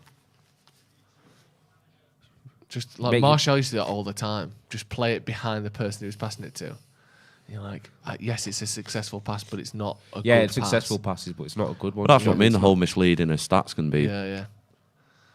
Like, just because it got to him doesn't mean it was a good pass, but it's. Whereas Fred knows how to play the ball into someone's path. Time after time after time. Another super chat from Juan Martinez says, I think everyone forgot how crucial Henderson was to Sheffield United's success. Saying he can't be number one because of a few poor games. De Gea has let in more in games. I don't know necessarily the end of that, but he's had a couple of poor games, Henderson. But he did have an outrageous shot save percentage when he was at Sheffield United. I think it was one of the best in the league. So he's not a bad shot stopper. Yeah, but he's a bad shot stopper. I'm not saying you did. I was just giving you a stat. Do you know what I mean? But I just don't get. It's not like for him to. At one point, you did say people only like him because he's English. You did say that. Yeah, I did. Ronaldo? Go on, Ronaldo! His toe poked it. He didn't get enough on it, did he? I think he's clever though because it was the toe poke. But I don't think Henderson's not good enough to outright displace De Gea though. Oh, he goes near post. It's not a bad. Yeah, like you said, it's quite crafty. To be fair, yeah. Quite a crafty little finish, that, isn't it? He tries to toe poke it in wrong foot, Lloris, but. That's 4 shots on. That's said about the bets that I do. I've just won £17.50. That's a beer. That. It's a beer in town. That. Yeah. Cleared by the first man. Second man. You should be fined a week's wages if you can't beat a first man on a corner. Yeah. Not got much on corners are weird, you know. Corners are so much harder than they look. Yeah. Well, United have been very good at making them look hard. To be fair. He gets it easy, doesn't he, Kane, sometimes? I always try to avoid taking corners. Yeah, because they're a bit of a thankless task, aren't they? It's like a weird... it's proper weird. I don't know how to describe it. It just looks like it should be easier than it is. Lucas Moura's coming on for Tottenham and Cavani's coming on for United. What are Lucas Moura's coming on for? Maybe Kulusevski. I think he's been good, though, that Kulusevski. What his name is? Kulusevski. How's he 21, by the way? How is he younger than me? Yeah, I don't know. That's mad. He does. To be fair, I do see a better baby face than him, slightly. Do you know what I mean? Yeah. You're all right about the whole Rochdale thing, though. He really does. I see what you mean, though. He was bang on with the Rochdale thing. He fully does. Either that or like... Where is he from? Sale. I'm not sure, to be fair. He's Swedish. Interesting. He'll be on the bench when Alanga takes his place. So. Yeah, exactly. Has Alanga touched the ball yet since he came on? A couple of times, but he's not done anything. We've not had the ball, have we? That's what I mean. It's not. It feels like we're waiting for Tottenham to score. We've been bad the last 20 minutes. Yeah, we have. We've not touched the ball. Well done, Dallo. Good pass that, Harry. There you go. Give it him back. Done well there, actually. Oh, fucking hell, Maguire. Did all right initially getting half a yard. I just think he was worried.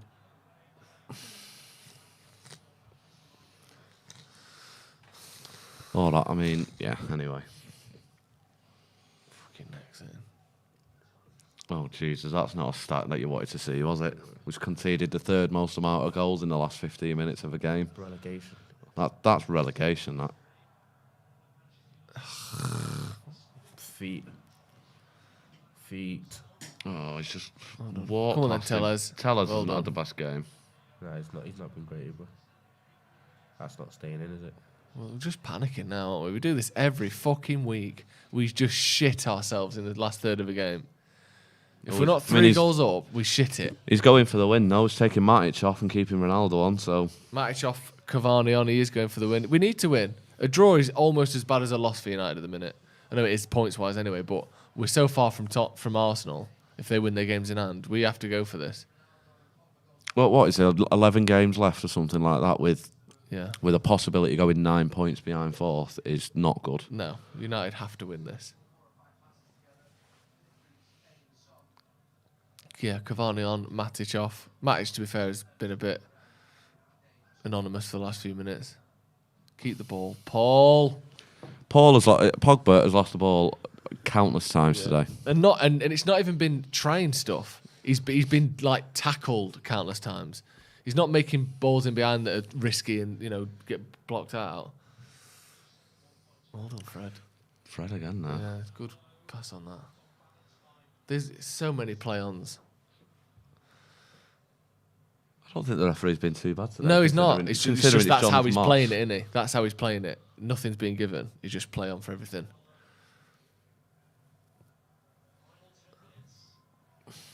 Fred. Lack of movement again, though, isn't there? Yeah. Like that should have been released. Yeah, like, Paul, it needs to be released. What's he doing? There's certain midfielders he can do that with, but Bentancur's like not that far off physically. He's done brilliantly there, though, in fairness. Go on. Corner to United. He got lucky there, Pogba. In the end, it was a brilliant pass, but he almost got tackled 3 times before on it that. too much. He's taking too long constantly. Tell us to take the corner. Let's get fucking Cavani's head on this.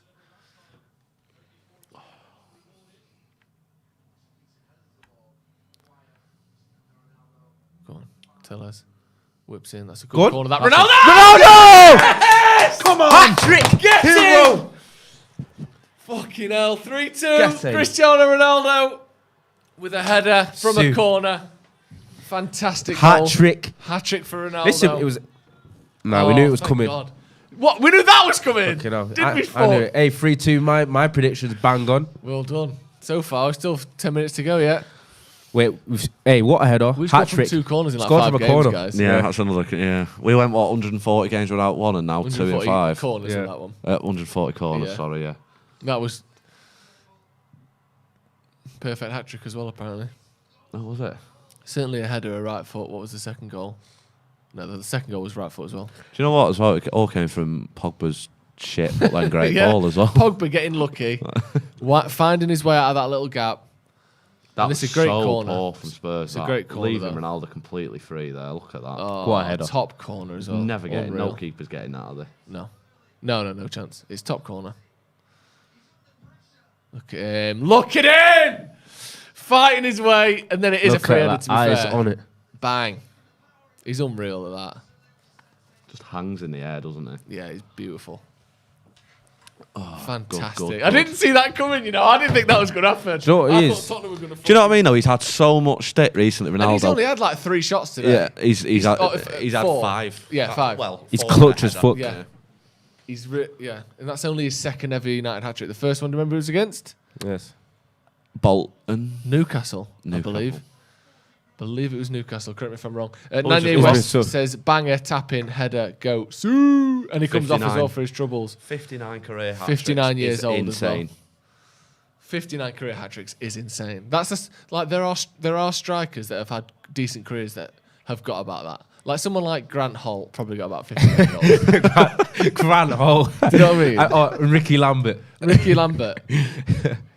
Kevin Davis for Bolton. But you know what I mean? He's had so much stick, and then he goes and bangs in a hat trick like that. Like that was disrespect to Grant Holt. He's got 209 career goals. That's outrageous, by the way. Unbelievable for Ronaldo there. That's not a foul. That's actually might be a booking that. That is just a pure dive that by Reguilon. Lindelof's come on for Ronaldo, by the way. In case anyone didn't know that. was defending the lead for this asset. No, I didn't. But it's the last 10 minutes. We've probably matched up. Yeah. To be fair, I mean, they took Matic off, so they're probably just trying to get a bit more protection. It's probably not a bad move from Rangnick, that. Yeah, take Matic off. They have one more thing to worry about from corners with Cavani on there. Get the goal, take Ronaldo off. Hat trick. He's fucking happy, isn't he? It's probably the first time in his life he's excited to get subbed off. Snapping the Cosmos, who's been a member 3 months, says, please don't try and park the bus is broken. Yeah, if we sit back now, we'll still draw. We will, because Spurs will go for it now, won't they? Yeah. But this is the issue. Well, they have to as well, don't they? If they want top 4, they need to go for it. Fred is... Fucking hell, Pogba is not being. But there's no need for Pogba to commit himself there. Oh. Son keeps falling He over. needs to change his boots. Yeah. He's got like Jonathan James slip-ons on. Needs to get down the shoe zone quick. Get the wedge. Get them Wayne Rooney's on. Them extra long studs. Perfect toe flickers for a free kick at school. Yeah. That's a shit pass from Anthony Elanga, isn't it? I thought that was an interception. I'll give him the benefit of that. Yeah, maybe. That's good. First time Pogba's played the ball on his first touch all day. And again. Pogba! Oh, come on, man. He's having a stinker. He's having a bad day, isn't he? Yeah. Booking for Pogba, but it's just a poor miscontrol. Did I say 3-2? Yeah. He did, to be fair, yeah. Not finished yet. I'm not going to lie to you. I don't know if you've seen, but whenever Jay does ask me for the old predictions, the scorelines have been right quite a lot. Ask him. He'll tell you. It's a clear booking, that. So you're a bit of a Mystic Meg? A little bit. With scorelines. Got a goal scorer on. Let's hope that it stays at 3-2. I don't think anyone said Ronaldo hat-trick, though, did they? You never gave your prediction actually before the game, did you? I thought I said 2-1. I think I said 2-1. Yeah, no, which was wrong. But I agreed that I felt like there was going to be goals in it. Kane might be done here. Stood it. He did. It was get quite on the outside of the ankle and bent his ankle inward a bit. He's refusing to go off, and I don't know why referee makes him go off. It's a bit of a silly rule, really. There's a lad at my gym who looks so much like Harry Kane. Have you ever noticed him in there? This is bad, but I took a picture of him. It was from across the gym. This is really bad. I know it is, and I'd never show it anyone. Like, I'd never put it on camera. Yeah. But this lad, in real life, it is astonishing how much he looks like Harry Kane. Let me try and find this picture. In Urmston, there's an Ed Sheeran lookalike. And does that not look like Harry Kane? Oh, it does, to be fair. That looks so much like Harry Kane. You take pictures of people in the gym? I've only ever done it once. Yeah, all right. And it's because how much does that look like Harry Kane? I could genuinely... You don't think it does? It looks exactly like him. I could genuinely imagine you just go just shitting yourself thinking that Harry Kane was in the gym. David, you thought about it. Should still be coming out for it. That was a amalgam. Unreal, that guy. Harry Kane look. I think he might have work as a lookalike. Yeah, he's got the hair and everything. And he always wears tracksuits. In Urmston, there's an Ed Sheeran lookalike, and I am telling you, he is the spitting image. I thought I saw Ed Sheeran in Urmston, like in the local Wetherspoons, getting like a mixed grill. I'm telling you. Oh, that's not a bad shout, that.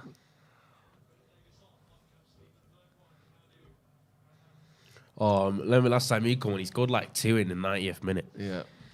Was that against? Was it Everton when it was like 95th and 96th minute? Nah, Leicester. Was it Leicester? That was it. I genuinely think after his hair transplant, he's going to lose his hair again managing Tottenham. Yeah. Like, he is losing his fucking marbles. One of the great hair transplant stories of our time, that, isn't it? What, Conte? Yeah. I'm going to get his number, find out who he went Go to. on, David. Tell us he's on. Easy.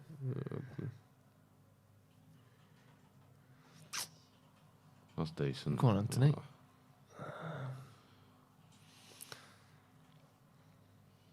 Yeah, because he was fully bald as well. It wasn't like... Do you know like, who was it? David Silva, where he had one, and I thought, he wasn't even bald. But yeah, Conte was bald. Yeah, he was... There was another guy that was like that. There's a guy that works on Fox Sports, not called Nick Wright. He was literally bald, patched. Yeah.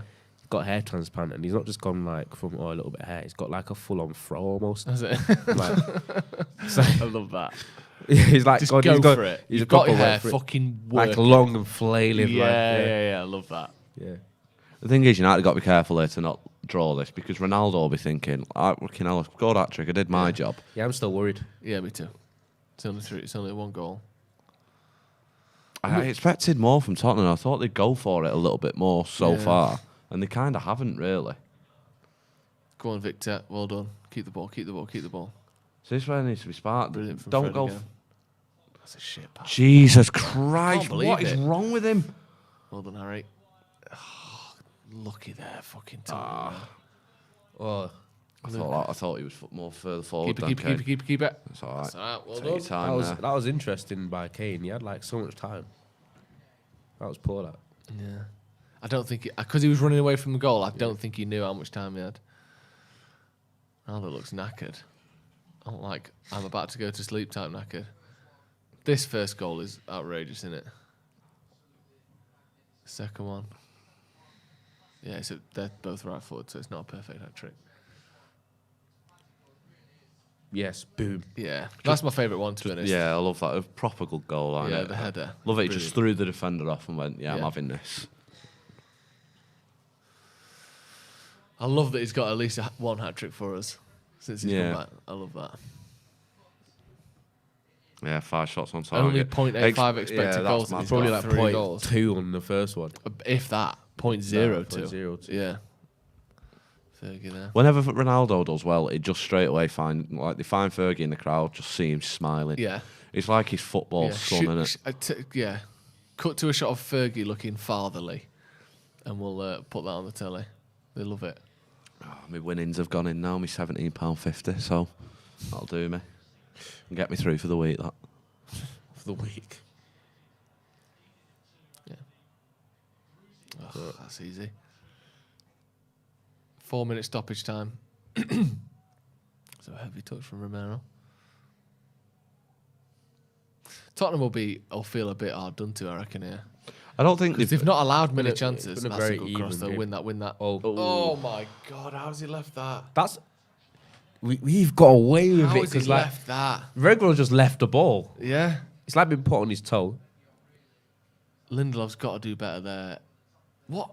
Oh, he did enough to put him off, it but too high we for got him? lucky It looks like there. he didn't think he was getting there. He didn't think Reguilon was getting there.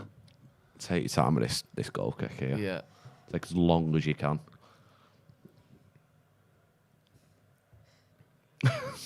The stats Sky Sports put on are fucking useless, aren't they? What is the point? That's not a useless one. That one though. It's basically saying that they've scored more goals and stuff. I know, yeah, but it doesn't need to be put up there. Like, just leave it. Like, It's only 4. You know, If it's scored like 15. yeah, like it's not as if they've set the world alight for it. Why is Pogba rushing now? He's faking. They're just trying to get them Fucking, bide a bit of time. Make Mora stay on it longer.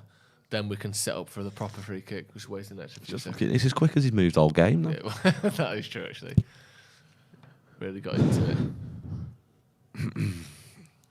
2 minutes to go. Varane's still on, isn't it? We're 5 at the back now. Yeah, I think so, yeah. Oh, squeaky bum time. Touch. That's a great pass from Maguire. Touch. Okay, now how high is your foot? Cavani bitched it a little bit there. To be fair. Yeah, he did a bit. So I'm gonna appeal still. Win this. On Victor.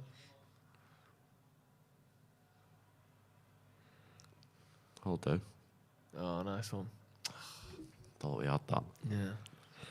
Oh, it's last 2 minutes this now, isn't it? I know. That's what I mean. Tottenham haven't been bad. We've just got Ronaldo, I guess. Yeah, Ronaldo. And second half, well, I said it was it. Like it's not been Game's not over yet. It's really not. It's really not been a great performance by us. No. I don't think it's been a bad one though. It's what we needed. It was a. I didn't say bad. I Keep just said not a great performance. Yeah, it's just a definite improvement on Sunday. It's just what we needed. I don't know why he's going so fast. Oh, good kick though for the.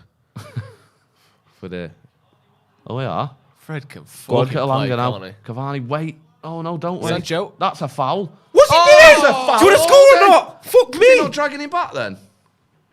What did he do then? It's like he just left it. Not like he didn't want to score. Did it just hit Sancho? Oh fuck me, this is horrible. He just hit him, didn't it? That's good.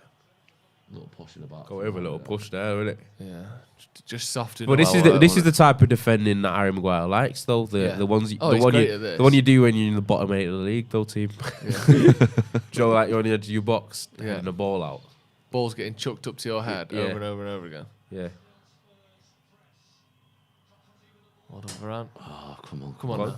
Come on, Go now. on. Just keep the ball there now. Finish it. Right, he's going corner. Yeah, fuck it. Go corner flag. Yeah, allow it. Hold it. Here we go. He'll blow it now. Oh, That's fuck shit, me. though, innit? What are you doing? What the fuck are you playing at there? The hell was that? Oh, what the fuck was that? Just Yeah, boot that. Good thing Kane's shy. Yes. Full time. Manchester United 3, Tottenham 2. We've made it hard at the end there, but decent win, that, innit? Yeah, good that's win. a really Very big good win. That. Fucking hell, we're back through for the review in a few minutes. Manchester United finally won a game. 3-2 against Tottenham. Ronaldo with a hat-trick, of course. Shit in it. I didn't like that at all. The end of that was horrible. The end of that was horrible. They didn't make that Fucking nice. weird game, that. It was weird, wasn't it? It was a weird game. Callum, where can people find you if they're looking for you online? You can find me on Twitter at _Callum Stone and read my blog if you want, unitedroad.com. It's been on hiatus for a bit, but you're probably best off getting me on Twitter at the moment. On Twitter, Ronaldo, where can people find you? On the Bird app as well. Ronaldo _98. Yeah. And Hydrix Pizza with the super chat says, well, I called it, lads. Time to unclench. Yeah, we can all unclench. Manchester United 3, Tottenham 2. We'll be back for the review, so click the link. Hopefully we can get that in the comments as well. We'll see you in a bit.